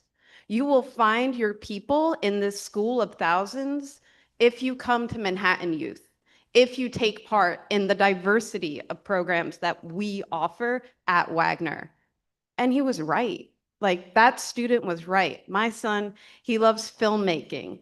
And Ms. Marilyn, she found a person to teach that class that's not just a warm body in the room. It's somebody who's passionate about filmmaking. And today he actually debuted his film and got his master's because Marilyn and her team actually care about what they're teaching.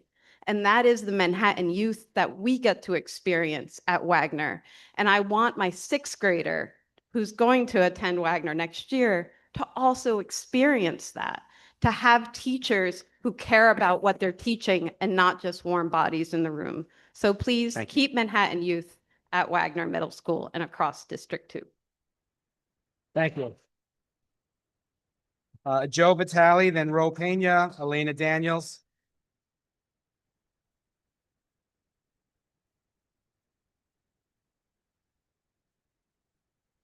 Hello, for those of you who can't see my sign, it says CIS equals can't imitate sex, and I've spoken at these meetings before.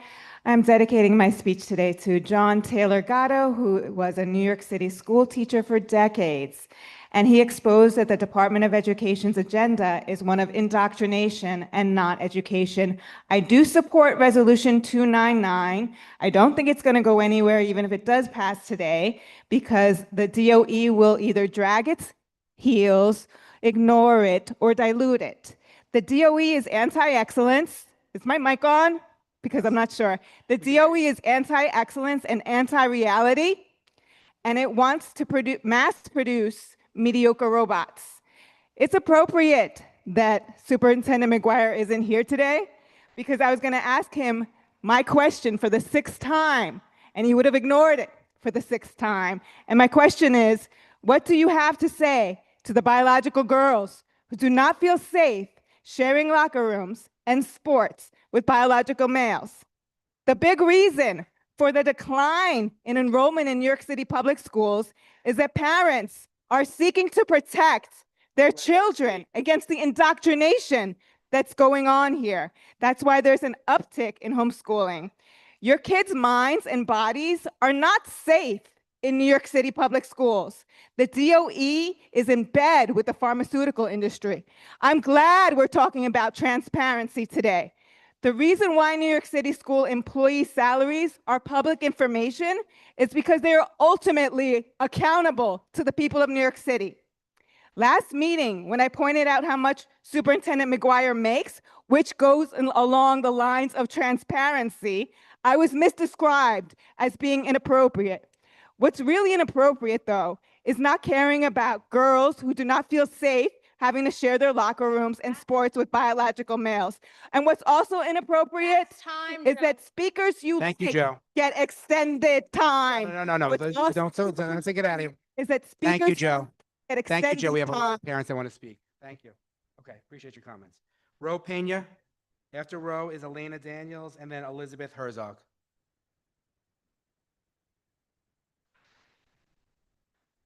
Silly.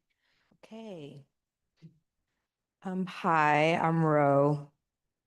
I'm co-founder and program director of Transformative Schools. At TFS, we center trans joy and social justice for kids ages 9 to 15. We're in the business of trusting children. Today, we heard from many students giving testimony. They advocated for their after-school programs, and I stand with them. This week marks the end of our 3rd year of after-school program, and after a lifetime of education and 3 years of TFS kids, I know this to be true. Children know who they are, and they know what they need. They know when they feel unsafe, unseen, or unsupported, and they know when adults are making decisions about their bodies and lives without them. Student voices matter deeply. The students on this council deserve more than symbolic inclusion. They deserve more than a seat at the show while adults make real decisions around them. They deserve to be listened to seriously, consistently, and respectfully. Our students are not hypothetical stakeholders. They are living with the consequences of these policies and made up adult rules every single day. They know which classrooms feel safe. They know which programs save lives. They know when they are being supported, and they know when they are being erased. And if students are old enough to carry the impact of these decisions every day, then they deserve a real say in them too. They deserve a vote. Our job as grown-ups is simple. Listen, trust young people, trust their caregivers, trust their doctors who help families make thoughtful decisions and offer life-saving decisions around gender-affirming care, because students deserve dignity, autonomy, and the freedom to become and continue becoming who they are with their voices at the helm. Thank you.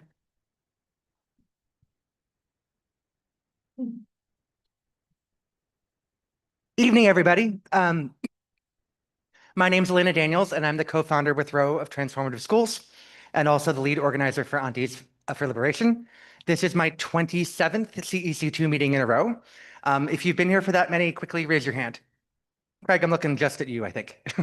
Maybe Gavin, too. One. It's been wonderful to see such an amazing turnout tonight. You know, to see folks coming here to advocate about after school, to see folks coming to show up, so many student voices, so many people talking.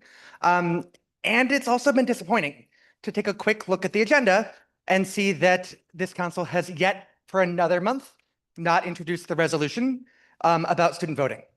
And again, the students got to come and talk and speak, and they spoke wonderfully passionately. They had amazing things to say. And it's incredibly unfortunate that Rachel and Ethan have been sitting here on this council all year long, and they only get to talk. My wonderful student, Steph, wrote a resolution for y'all. They did your homework for you and wrote one, that would change your bylaws to allow students to vote. We've talked to FACE. Y'all are an independent body and have the ability to make your bylaws what you want to be, because your job is to, as you did tonight, oversee what's happening in the DOE and happening in our schools. So I'm going to hand this out and again call for you to next month introduce a resolution, calling for student voting, because I believe it's Ethan and Rachel's last month, though maybe you're here till August. Do you know? June is the end of the Just till June? Yeah. And they'll have sat here all year long. They've had great comments, asked amazing questions, and have had some of the best analyses we've seen on this council. They deserve a vote. Thank you all. Next person is Elizabeth Herzog, followed by Jason Walker, Mimi Shelton, and Shannon.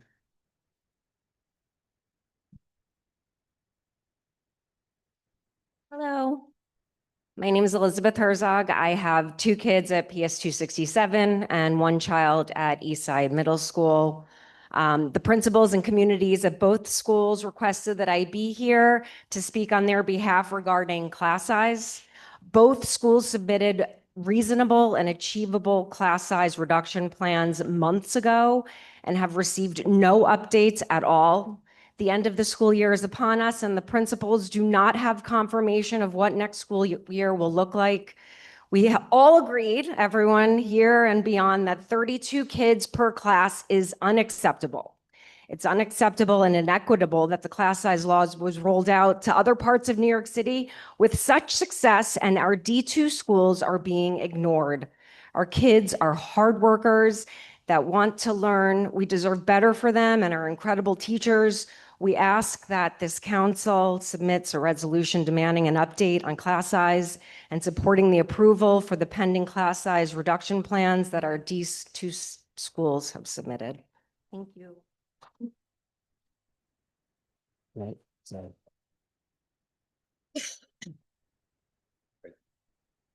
Just want to say thank you to Jason Walker.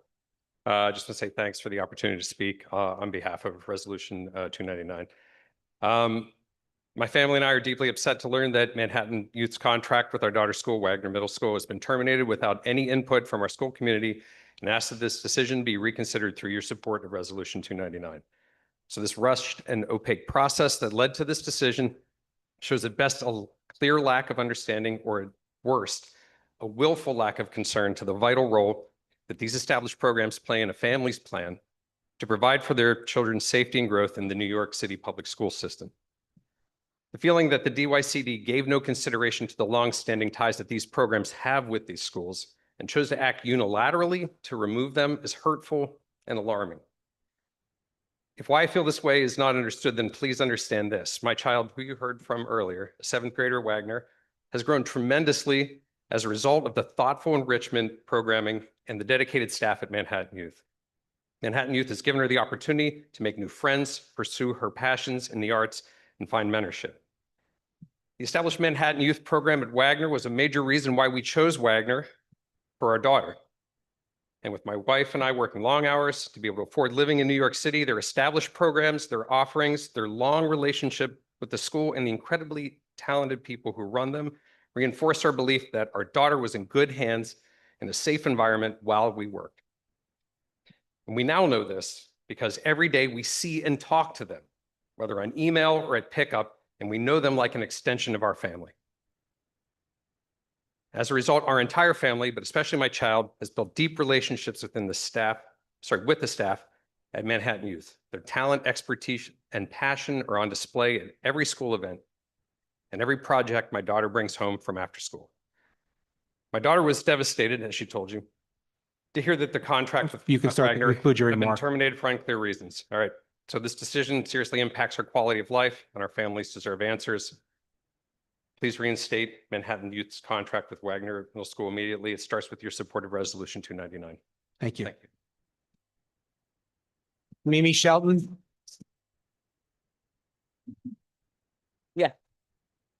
Hello, my name is Mimi Shelton, and I'm a former middle school teacher, a law student, and I'm also a founding board member of Transformative Schools in partnership with the aunties as well as Transformative Schools here. And I'm going to keep it brief. I just wanted to respond and really speak to what Councilmember Carr was saying. Middle school is some of the hardest time for students developing their identities, developing their personalities. I was a middle school English teacher, so I worked with youth for 4.5 years, where I understood that the learning that they get in the classroom is only concretized when they're able to participate in democratic forums, after-school programs, and in conversation, not only with the youth, but other youth, but also adults themselves. So I'm here not only to push for Resolution 299, but also to, like my colleagues have said, make sure that we have student voices included in that decision, whether that's voting as well as making the decision itself. And finally, transparency is key. It's the antithesis of democracy to not have transparency in a public institution, and I encourage it. Thank you.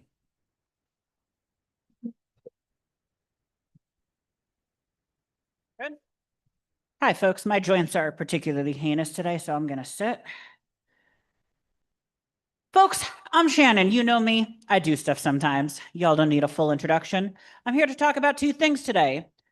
The first is that this Community Education Council is here to serve students. 10 years of working in nonprofit and psych and also being clergy has informed me that it's not service unless it's desired by the people we are serving. So how do you know what the people we're serving want? Well, you talk to them and you let them have a say in it. We were all teenagers once. I certainly remember some of my teenage youth. I remember getting up to some good trouble and some bad trouble. The bad trouble is not important for this meeting. The good trouble is exactly, thank you, is exactly the kind of things we can do here. Getting involved in politics, getting involved in local governance. This is the kind of stuff I had access to as a teenager, and it helped me build a career. Good trouble is one of the things this Community Education Council can provide. And not just here, you are a beacon that other CECs in New York and other education councils across the country look to. And with that power comes the ability to either create incredible opportunities for students or ensure they do not have them. It's not service unless the people we are serving want it and have a say in it. If they don't, it's just spicy making decisions for other people, y'all. Give the students a vote. What's the worst that could happen? Are 2 student votes really going to threaten your power here? If so, you might want to consider how much you're pulling from this as an adult. Thank you. Yeah. Conclude your remarks. Sure. Let them vote. That's what I got. Okay. Now we're going to go to the folks at home, or on Zoom rather. The first person is Serena Antonowitz. I apologize if I'm mispronouncing your name.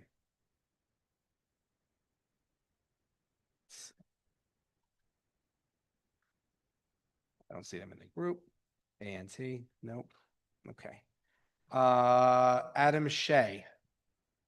Oh, you're here. Okay, we'll bring it when, yeah, we'll bring it over. Let's see. Adam Shea? No. Okay. Ilya Malkovich? Nope. Okay. Mary Shea. I believe I saw Mary in there, so let's. I did. Mary, you can go ahead. Thank you, Craig. I appreciate it.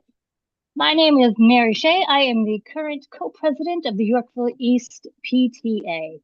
And in my daytime life, I spend a lot of my time coaching folks around change management. So obviously this situation got me thinking about that. The first part of change management is assessing a situation that needs some changing. So I looked at the data that we have here at Yorkville East, and we have 253 students, 223 of whom participate with Manhattan Youth. That is 88%. 88% of our students are participating. Obviously, that's something that should be changed. No. The next part of change management is the idea that you communicate, you collaborate. Deputy Superintendent Shannon talked about the process that they've been using collaboration, about engaging all the stakeholders. And instead, DYCD chose to do something shady. They went to principals and they were like, hey, go ahead and do this. Don't talk to your PTAs. Don't talk to your SLTs. They put a veil of silence around our principals. At this point, every step of the way of change management has been wrong. DYCD has gone about this in a way that demands transparency. By taking these actions, they have made us suspect their intentions. So now DYCD stands for something else to me. DYCD now means, do you care to dance? Because you got about 5,000 people who are activated and ready to go, and it's time for you to start explaining. Thank you for your time. Thank you. Okay. Next is Nicole Christ. I think you Hi, are. yes, I'm unmuted. Thank you. So my name's Nicole. I'm actually a nurse leader here at one of our local hospitals, and my husband works in the court systems here in New York City, and we depend upon after-school care for our girls. We have a second grader and a fifth grader at PS 267.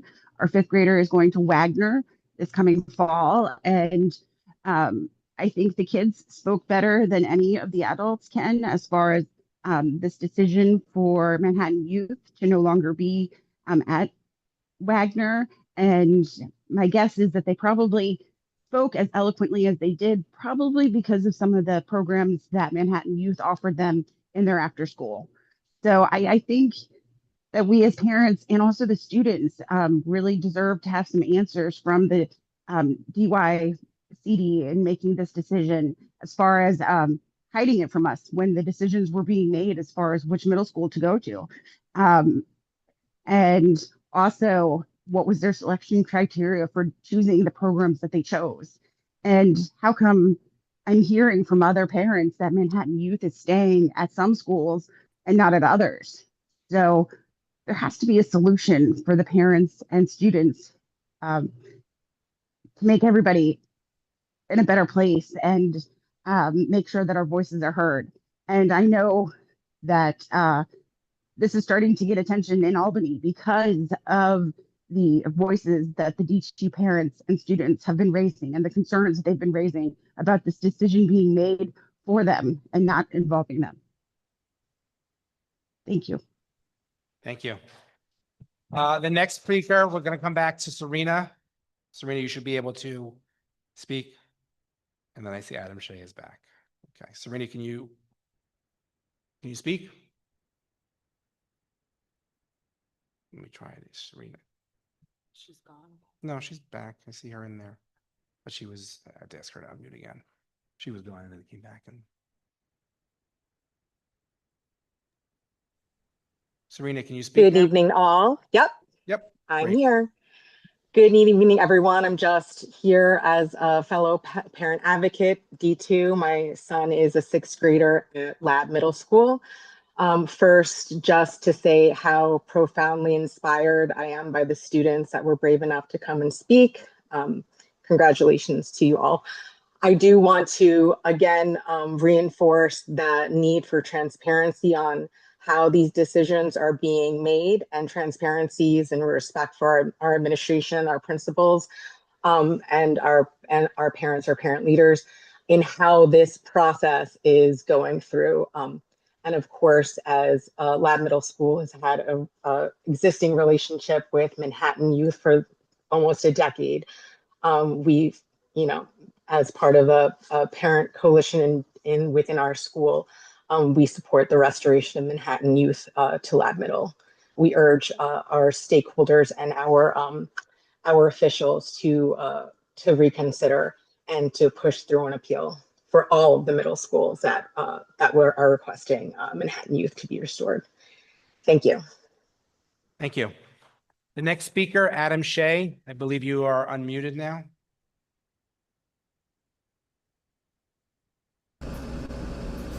Hi, yes, Adam Shea, and just speaking to talk about passing the resolution of the transparency and also taking into account heard from DYCD last week that the time spent and the connections drawn was not part of their consideration for making these contracts and changing this organization, which is top of transparency. I don't know why having an organization speak to and speak with the work that they have done through 10 years through COVID, being online, transitioning, working with families, and then giving it to another agency that is saying what they might do or what they could do is a confusing thing. I have spoken with many representatives of DYCD when they've given their boilerplate answers, when I've seen the responses from DYCD to principals and to parents giving boilerplate answers and hiding behind that. They've given out responses that have sounded good on paper, but if you take it one step deeper, peel the onion a little bit, it holds no merit, knowing what has transpired in the different community boards, of Community Board 6 or over in District 3, of saying it was a score system, it was points, but that doesn't include why 2 schools got their third choice, why in one building Manhattan Youth or any school would have gained and lost another program.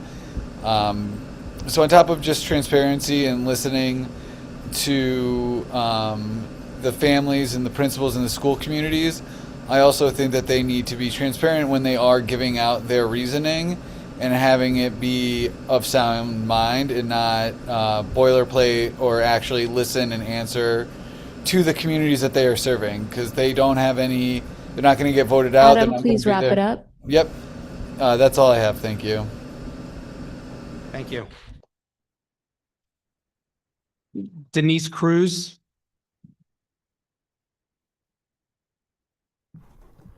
Hello, good evening. Thank you for giving me the opportunity to speak tonight. Can you hear me? Yes. Great. I'm just here to share my disappointment and, quite frankly, my disgust with the total lack of transparency with the DYCD after school procurement process that has pretty much led to the stripping away of a successful after school program at Yorkville East Middle School. There were no announcements or information provided to parents about the process that was taking place, and principals were pretty much forced to rank their successful current programs along with proposals for programs that simply didn't meet their school's needs. So what the process did was really tie our principals' hands behind their backs, and that's totally unacceptable.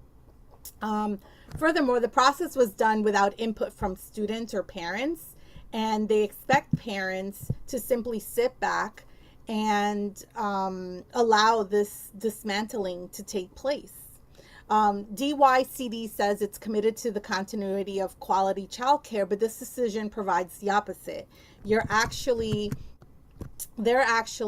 creating chaos in our children's lives by dismantling the relationships they have with their coaches.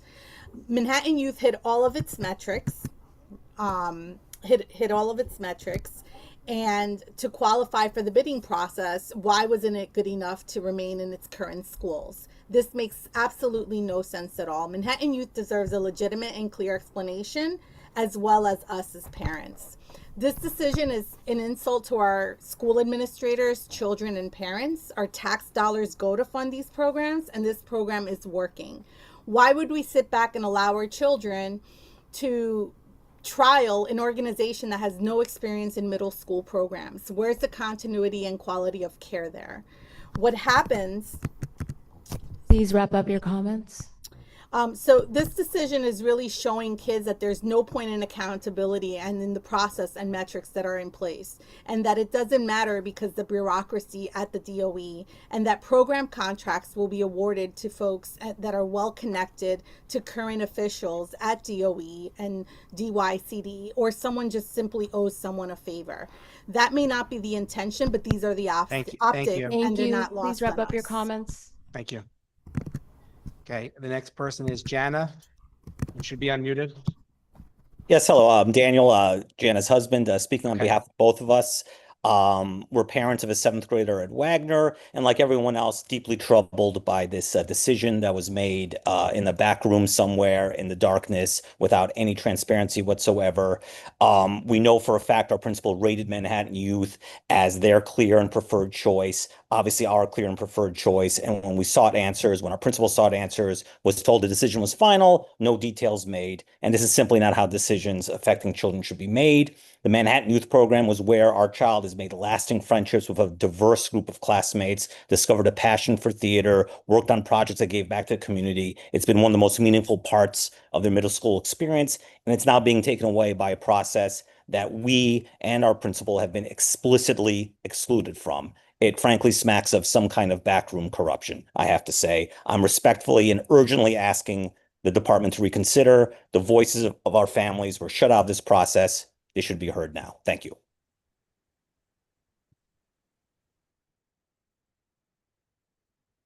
Regina DeVita, I'm trying to unmute you. See you in here.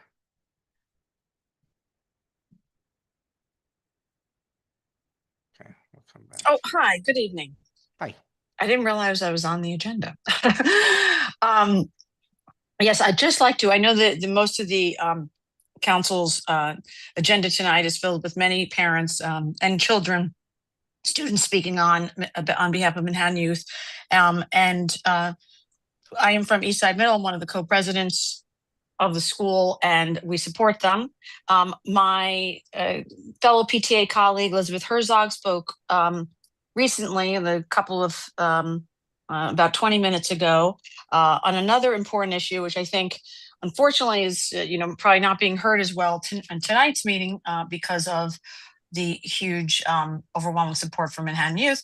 But I'd like to speak on that as well, to echo some of the things that Elizabeth commented on. She is a student of a parent of a couple of several public school students. I myself had one go through the entire public school experience in New York City, and I have a 7th grader now at Eastside Middle. We have been anxiously looking forward to smaller class sizes in District 2. We've been hearing about it, how many of the other middle schools have implemented it, and how amazing it is for teachers, for the students. And we were really very hopeful that this was imminent. And we're now hearing that it's already late in the day in the school year. We're nearly in June, and we know nothing about what's happening next year. And for our school in particular, it's one of the schools where to implement this would be easier lift. I know in other schools it would require massive maybe reconstruction or construction of classrooms, et cetera. I think that's not the case with our school and some others.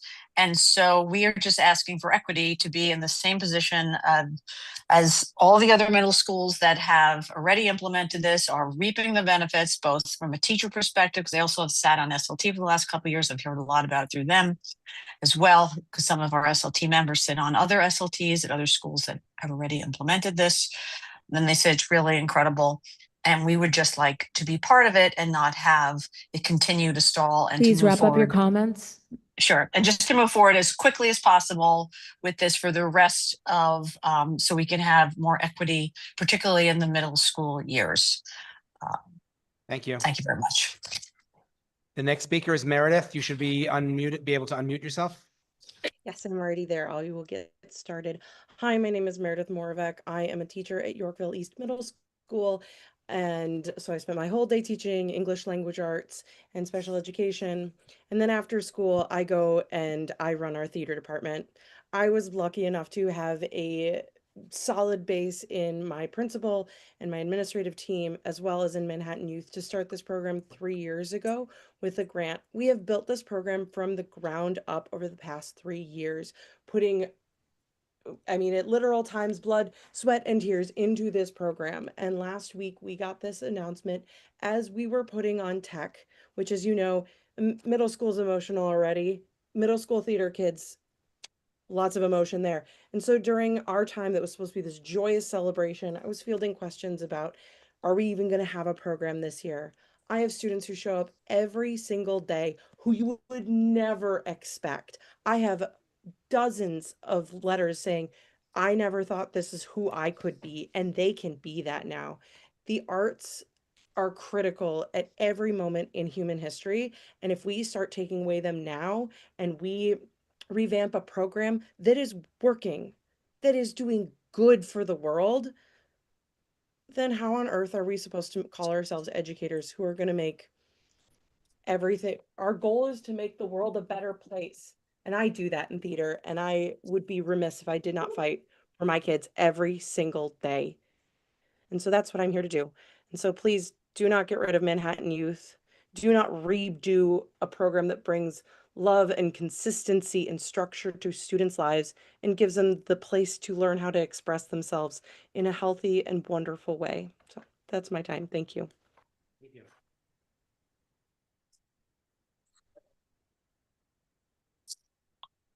Evening all. I'm a parent of a Wagner 8th grader who was in Manhattan Youth for 2 years. That started with chess and math club and branched out into table tennis, sports casting, paint and chip. He decided to draw a full set of MLB logos that sit next to our TV. He arranges them to show who's playing the Mets during any given game, for better or for worse. From table tennis club, he went on into junior varsity and then varsity. Next year, Wagner students will have tennis, a fine sport to be sure, but at the cost of so many different ways for kids to find their joys and their selves, taken away without an opportunity for those affected to have a say. It's not right that students would be deliberately denied all transparency in this process. When we bring in students as partners in making such decisions about their education, their involvement boosts societal engagement, raises self-esteem, builds connections with their peers. Let the kids play, all the kids play, and have a say. Thank you.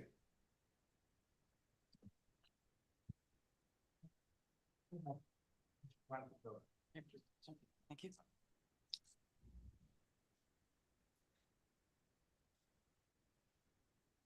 So whenever only a subset of people have the power to make decisions, naturally that process will serve those with power at the expense of others. In theory, this is the fundamental reason why we have democracy. By the might of the musket, we cast down monarchical rule because the colonial system only served the crown. We ended up with a system that gave power to white landowning men, and that system served white landowning men at the expense of all others. The largest expenses were paid by slaves who were born and died in chains due to the color of their skin, and Native Americans whose land continued to be stolen by so-called divine right. Now, the situation with after-school programs is a few orders of magnitude less severe than the greatest crimes of our country's history, but the same principle still applies. Government bean counters had control over decision-making, so the outcomes served them first and foremost. It is because of this principle that we must see an end of mayoral control and the birth of a system that directly enfranchises students. For the place members in the room, do you really still want mayoral control? Do you want Mamdani to have control for at least 3 more years? I like the guy and his politics. I don't want him to have control over our schools. I want to use the last few moments of my time to take note of modern disenfranchisements that mirror our past. At home, Chief Justice Roberts has butchered the Voting Rights Act, and the skeletal wings of a revived Jim Crow cast a long shadow on the American South. In the one-state reality that the lands of Israel and Palestine exist under, our ally state maintains an apartheid. This includes an internationally and internally recognized genocide in Gaza, bisection of the West Bank by Israeli settlers, and a second attempt at the occupation of southern Lebanon. We must not look away from this. This past month, a Jewish comrade of mine witnessed the sale of stolen Palestinian land inside of a synagogue in this very city. From our students to those under American bombs, every human being deserves autonomy and political enfranchisement. Thank you.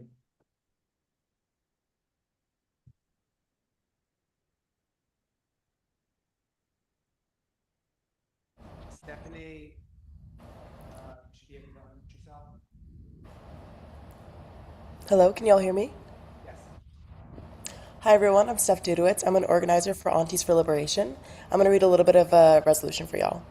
Whereas in a true democracy, everyone impacted by a decision has the right to participate in making it. Whereas over 50,000 students attend District 2 schools every day, but their representatives on the council are not included in the decision-making process that governs their schools. Whereas students have historically been and continue to be driving forces behind movements for justice. Whereas current and past student representatives on CEC2 have brought knowledgeable dialogue and sharp questions that enrich discussions and resolutions during their time on the council. Whereas during CEC2's Chancellor Town Hall, when Student Representative Rachel Kenny asked about expanding student voice, Chancellor Samuels replied that student voices are important and need to be centered. Whereas student representatives who sit on CECs can participate in public meetings, but lack voting rights as their votes are symbolic gestures with no legal impact. Whereas recently the Supreme Court ruling is dismantling the Voting Rights Act, as well as proposed federal laws like the SAVE Act that are stripping voting rights from Black, brown, trans, queer, and disabled citizens. Whereas CEC2 would have passed resolutions 295 and 297 if the student representatives' votes had counted towards the final deciding tally. Whereas a current state Senate bill and Assembly bill call for the education law to be amended to authorize students as voting members, like their adult counterparts. Therefore, it should be resolved that CEC2 should urge the governor and state legislature to amend the education law to empower students and allow their votes to count towards the final tally. Therefore, it be further resolved that CEC2 will amend its bylaws to empower student representatives as equals, ensuring that students' rights are fully respected. Therefore, it finally should be resolved that CEC2 should urge the governor and state legislature to commit to an inclusive community engagement process for school governance in genuine partnership with students, teachers, parents, and community members. As the many students who spoke today have shown, students have valuable thoughts and should be at the center of the conversation about their own schools. Thank you. Thank you. The next speaker is Marissa. I think I unmuted you. I don't know if you're. Do it again. Hi, can you hear me? Yes, we can. Okay, thank you. Sorry. So, hi, my name is Marissa Ortiz. This is my first year in the DOE, coming from many years at a charter school background. I was floored by the amazing amount of trust and community and love that is present not only at our school YEMS, but in the Manhattan Youth After School program as well. I not only am a special education science teacher, but I also teach a cooking class with Manhattan Youth. It is such a unique and beautiful program that our program director, has put hours upon hours of time and energy to build. The kids have built relationships with the staff where they feel safe and heard. There are so many different outlets for kids, such as theater, D&D, fencing, film, debate, not to mention all of our sports teams, which literally this afternoon, after I was teaching cooking, they were working on to set up in preparation for the sports team ceremony. It takes a village. Anthony, Eric, Kayla, Abe, Kane, Tiara, Gabriel are just some of the staff, and so many teachers like Meredith, Corey, Jess, and myself that lead sessions after a whole day of work. We want Manhattan Youth for YEMS, and we really want it to stay. Thank you. Thank you. And then the final speaker will be Carmen Romero Lee. I'm trying to unmute you, Carmen. Oh, okay. Oh, sorry. Hold on. Let me give you. Otherwise, they can't hear you.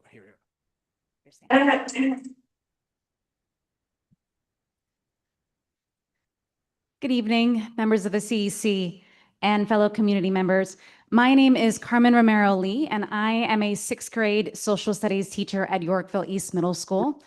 I am here tonight to speak in the strongest possible support of this resolution. As you heard from the testimony of our students and community members earlier, after-school program is not just an add-on, it is a vital extension of the school day. And over the last 11 years, our YEMS community has built a deeply rooted, indispensable relationship with Manhattan youth. It's woven directly into the fabric of our schools. You see it when our students are wearing their Manhattan Youth UM's jerseys. You see it on every single playbill for our recent school musical, which you heard Meredith Moravec speak so eloquently about. You see it in our Socratic seminars in the classroom. My strongest debaters have been through the Manhattan Youth Debate Program. You heard 2 of them tonight. And so I urge that you stand with one clear message tonight, and that is that you vote in support of Resolution 299 for the well-being of our middle school youth and communities. Please vote in favor of this resolution and keep Manhattan youth in our middle schools. Thank you.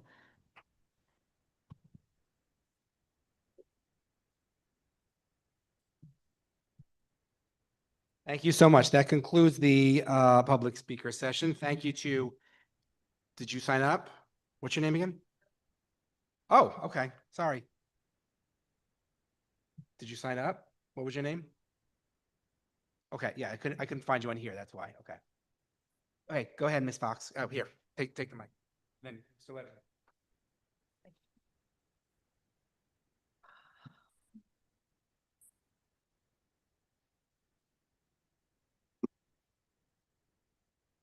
Thank you for letting me speak tonight. My name is Stephanie Fox. I'm a soon-to-be aunt of a kid in this district. I also have a degree in child and adolescent development and have been a paraprofessional in public special education programs in 2 different states. In my studies and in my experience, I've learned how intelligent and aware young people are. They understand their lives, they know where they struggle, and they know what they need. It's really great that there's representatives on this board here, and I truly hope that you listen to them. But there's something that I learned as a kid. It's that adults don't always listen to young people when they tell them what they need. You have a resolution that has been presented to you that will give these young people a right to vote and a right to have a direct say in what happens on this board. I urge you to take that up, I urge you to take that reso up next meeting and vote yes on it. Thank you.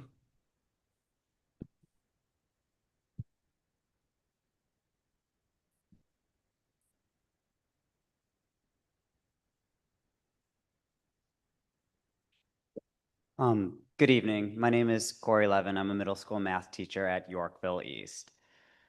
Math clubs, filmmaking, Dungeons and Dragons, theater, debate, fencing, cooking, and on my part, some of the fringe sports, frisbee and cross country. There's a reason we heard about these after-school activities today, right? We know what they have in common. They're for the weirdos. They're for the people that come to school and don't quite have a place yet. They've all been able to find one at our after-school program that has cared for them, supported them, linked them up with people who are just like them. Middle school is incredibly hard.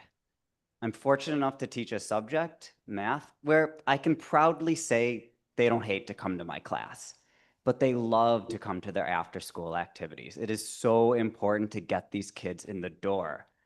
They've created something sustainable, effective, that works, and that gets preteens excited.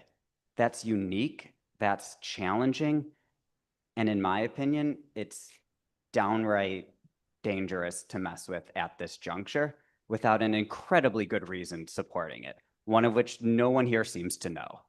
So I urge you, stakeholders, people who have the power, please push to have this overdone. Thank you.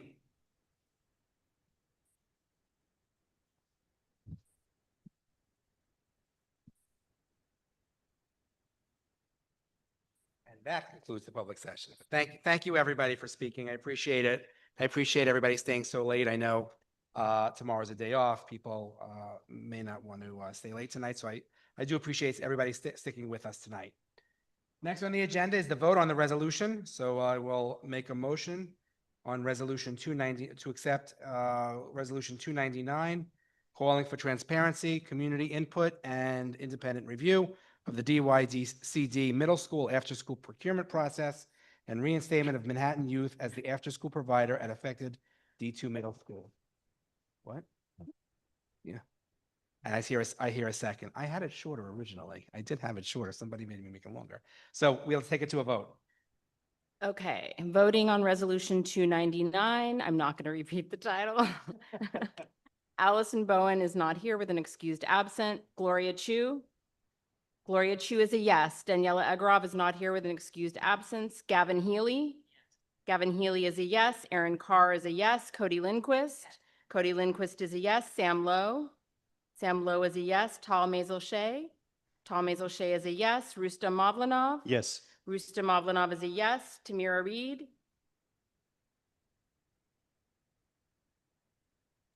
Yes. Tamira is a yes. Sabina Serenese is excused absence. Craig Slutskin. Yes. Craig is a yes. Rachel Kenny. Rachel is a yes. Ethan Kwok.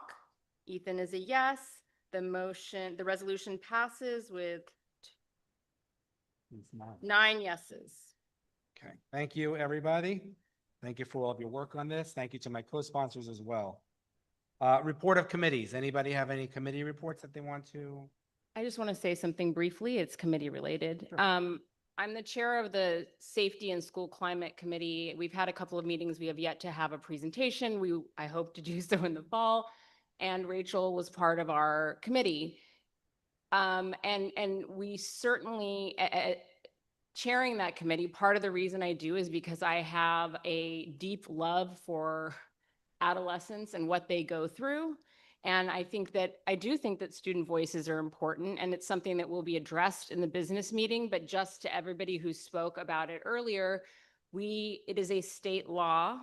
We do not have the legal ability to change it in our bylaws, but we are absolutely committed to hearing student voices, and we will be discussing that in our business meeting.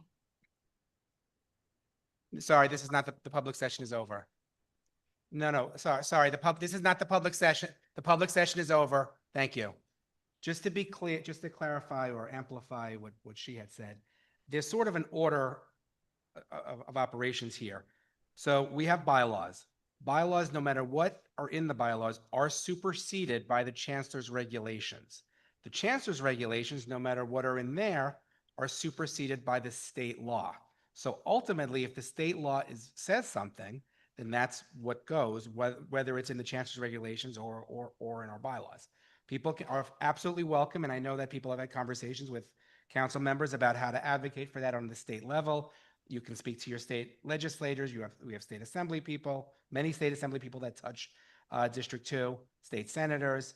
You can also contact the Manhattan Borough President. He doesn't have a vote, but he actually does have, obviously, lobbying influence. You can contact the governor's office. You can contact the Senate majority leaders, the Assembly Assembly Speaker's office. But ultimately, if something is in state law, we cannot pass by procedure. We cannot pass a bylaw to overstep that. So just want to make that very clear. But as Councilmember Carr had said, we're definitely committed to making some adjustments to make sure that we hear students even more. A lot of councils do not actually record the votes. We have always, this is going back well past me. This is going back at least 3 or 4 councils. Register the votes because we do want to register the votes and hear what the student members say. So they are welcome to register the vote, in any vote that they would like, and they are obviously welcome to speak on any topic. Are there any other committee reports? And a motion to adjourn. All in favor? Anybody opposed? Okay. Thank you, everybody. We're going to go into our working business meeting now. Everybody is welcome to stay in the audience. You're welcome to stay at home. You're also looking. But that being said, let's call the meeting. I'm going to call the working business meeting to order. Please call the roll. Okay, Allison Bowen is an excused absence. Gloria Chu. Gloria is here. Daniela Egrov is an excused absence. Gavin Healy is here. Aaron Carr is here. Cody Lindquist. Cody Lindquist is here. Sam Lowe. Sam Lowe is here. Tal Mazel Shea. Tal Mazel Shea is here. Rustam Mavlanov. Rustam is here. Tamira Reed. Here. Tamira is here. Sabina Serenese has an excused absence. Craig Slutskin. Here. Craig is here. Rachel Kenny. Rachel is here. Ethan Kwok. Ethan is here. We have a quorum. Great. Treasurer's report. So we don't have a report. Just want to say once again that some of our council members have for this email that Victor sent an email with details out to send your expenses.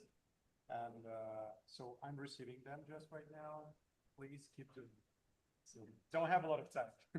Yeah, so I think only 2 members have submitted any expenses this year. I know one. Yes, I know one person has it done. She just needs to sign it, but I won't say who. But please do not wait till the last minute. I would encourage you to wait to get them into Victor by the 19th, Friday the 19th, or around there. This way he can take a look at them. Just because you do it doesn't mean you do it correctly. And if you don't do it correctly, no matter what I say and no matter what Victor says, they will not approve it. If you hand it in on June 30th at 3 o'clock and it's wrong, I promise you, there's nothing, we can't submit it. And continue once again. We can try to do it for next term, but then it takes away from next term's budget. So next year's budget. That goes just for Ethan, the 2 of you are also can as well. If you have any questions whatsoever, please let us know. A couple of other things. Anybody on liaison school reports? Okay. I was at PS2. They're getting new bathrooms. They're very happy about getting new bathrooms.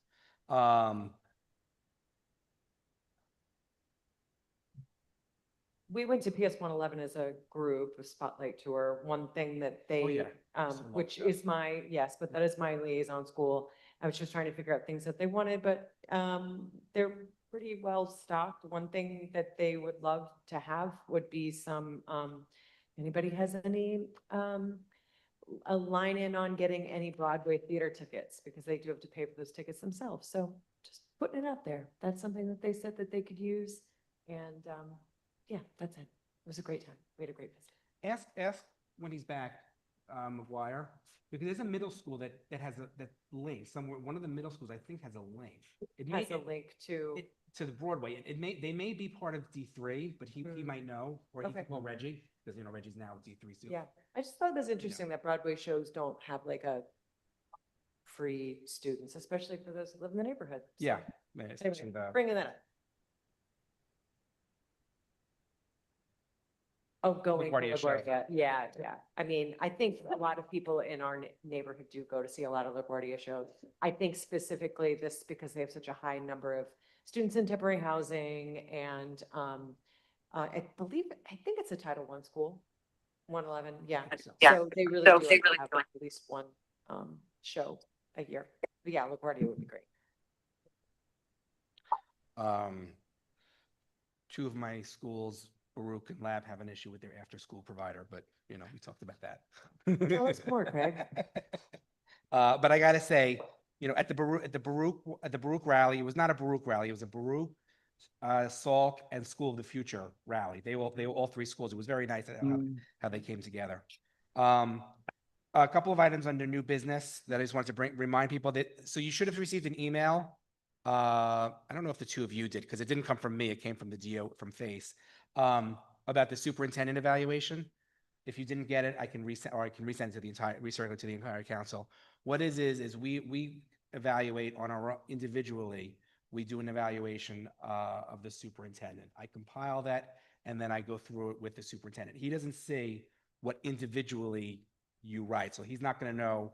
Cody said X, Y, and Z, and Tal said X, Y, A, B, and C. I compile it, and it's just one long thing. It's also number ratings. It actually does matter. It goes up to his boss at the deputy chancellor level. So they do actually, I don't know, I assume they take it seriously, but I know at least it is elevated. So please do that. I would appreciate it if you can get it, because I got to get it in before the end of the year, June 30th. If you can get it in by June 12th, that would be great. And you can be brutally honest in a good way, in a bad way. I think it's helpful to him. As a reminder, I think I've sent you each a couple of emails on this. If you have any thoughts on the PEP election, the CEC, the Manhattan CEC designee, if you have any, you saw the video. As you know, I think I mentioned to all of you, I think I put an email, one of the candidates dropped out, so it's sort of a, I can give you commentary, but it is what it is. So it's sort of the other candidate or start the process over.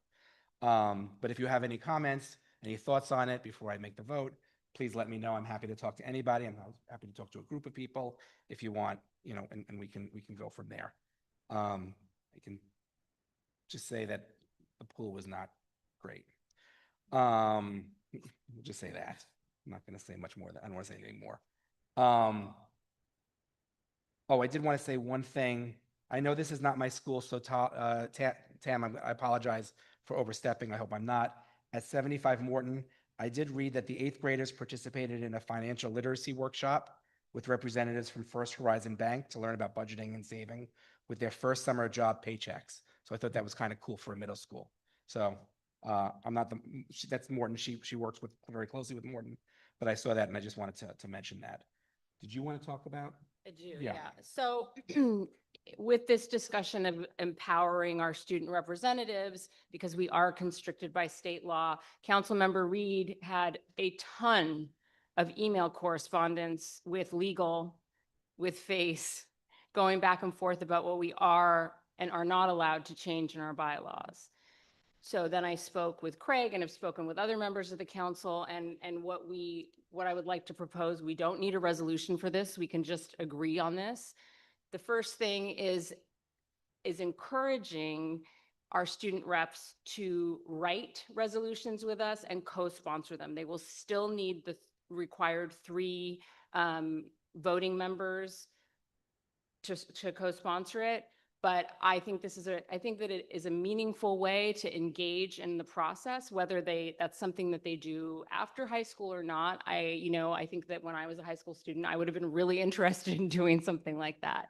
And even if they just want to observe and kind of be a part of the process that way, that would be okay too. So that's my first suggestion. Then the second suggestion that Craig brought to my attention is, much like he does the president's report, every month we can have our student reps, unless they don't want to, but have our student reps, and they can alternate month to month, give a student's report. And that can be on any topic that they want based on what they have observed that is going on for students in the district. Whether it's a concern, something that's working, something that's not working, something that they would like to see change.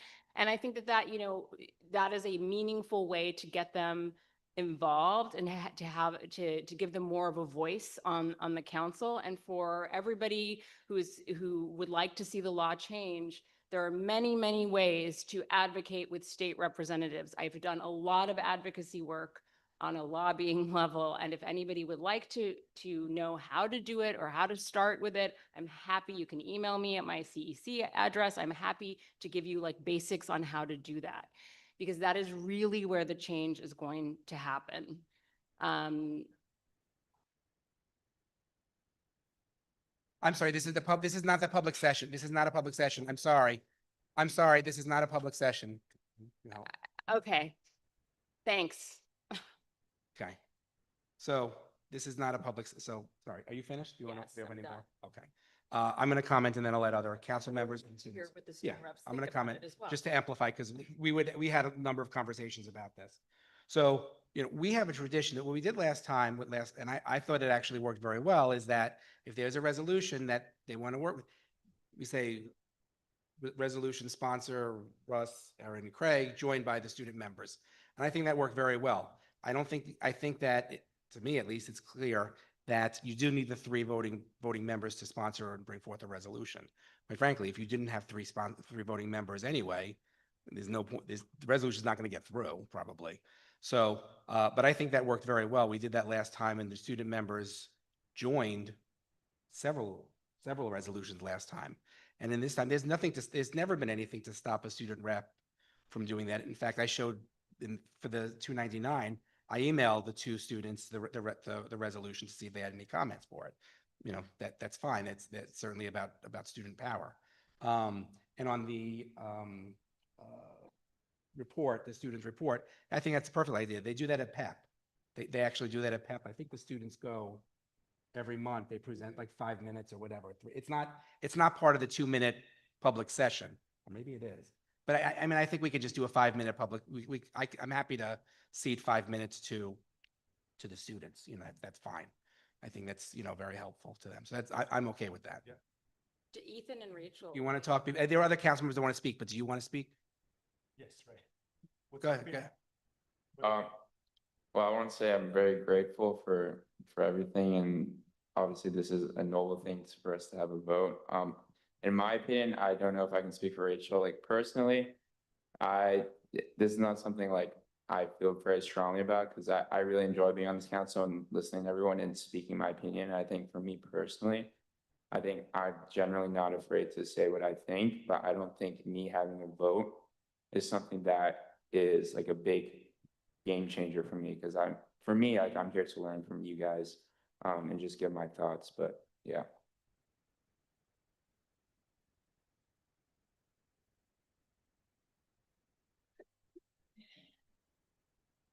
For this one. Yeah, okay. Think that the student report, I think that that's a really cool idea. I think also like for the future, I don't know if like by next month, like if either of us will have a strong enough opinions about certain topics to make a report, but I think for the next term and stuff, I think that'd be a really cool way to just instate student voice like from the beginning. And yeah, I do think that I do think that a student vote would be meaningful, but I do also understand that it is from the state level. It's not necessarily just from our level. But you know, I would always be in support of anything we can do to try to push the state level, which is why I know that you were speaking about that before. But I also do think that a student report would be a meaningful addition to representation. Thank you. I don't want to cut you off. Gloria, then Tam. Yeah. Do you think it would make a difference if when we do the votes, instead of having the student votes come at the end, for them to go at the beginning? There is some, weight to going first, and, in terms of really saying what you want versus kind of just like at the end, it's like, okay, well, I'll just throw my vote this way or that way. So it does have more feel to it, at least. I'd be curious to see what the two students think. I always took it from the other perspective of sometimes they don't want to go. Like, I know there was a student who didn't want to go first. They wanted to see how other members of the council voted first. So it can cut both ways. I'd be interested to hear what they say, but also their successors. I don't really care who goes first, but I'd be interested to hear we can change that at any meeting, but I'd be interested to hear what they think. But I also want to hear what their successors think, because it's really would impact their successors probably a little bit more. But I don't really care. It was more of courtesy that we put them at the end. Yeah, I would agree. It'd probably affect the successes more. I think I understand what you're saying. That makes a lot of sense, that if you go first, it sounds like it would have more weight to it. I would also say that I think it's a good learning opportunity, that you shouldn't necessarily have to speak or say something just because everyone else is saying it. So I think waiting last and seeing where the wind blows and then making your opinion, I think it's more meaningful to have your own opinion and defend it by speaking up. So in this regard, I'm not feeling strongly either way, but I completely understand what you're saying. Yeah, I agree. I also don't feel too strongly. I have definitely made decisions on resolutions based off of how the other, informed by how other people are voting. So for myself, I find that meaningful, but like what you guys were saying, it's probably more important for whoever comes next. Tam? I just want to say how lucky we are to have Ethan and Rachel. I've, somehow been related to CECD2 for so many years, not officially as a member until, this term, but man, Like you make your points known and your opinions known, and they're grounded in so much compassion and fairness and a sense of dignity, even if, when I disagree, with what you're saying. And I hope you realize that there are so many people on this council that value you and value what you say, and that have been working very hard to get you every right that you're owed and that you deserve on this council. And if we could magically like give you voting rights, like I would be down for that. I know a lot of people would be down for that, but there are things that we can do, and writing resolutions is one things that students can do. You can write a resolution and you can have us sponsor it for you. You can co-sponsor resolutions. You can have a report at the beginning of the meeting. You can write your own resolution for voting rights of student members instead of having someone hand you a resolution and saying, pass this through. That's agency. And so I want you to have it and to know that you've been so valuable on this council, but also when we're talking about voting and going to Albany and trying to get student votes, there are so many other things that are equally as important when you look at how students' roles are shaped on CECs. If you look at eligibility just to be a student on a CEC, right, or a citywide council, the pool of candidates that they're pulling from is so slim. You have to meet the criterion. You have to hold a governance council or position or school government or do this club or do that thing. You're jumping through hoops.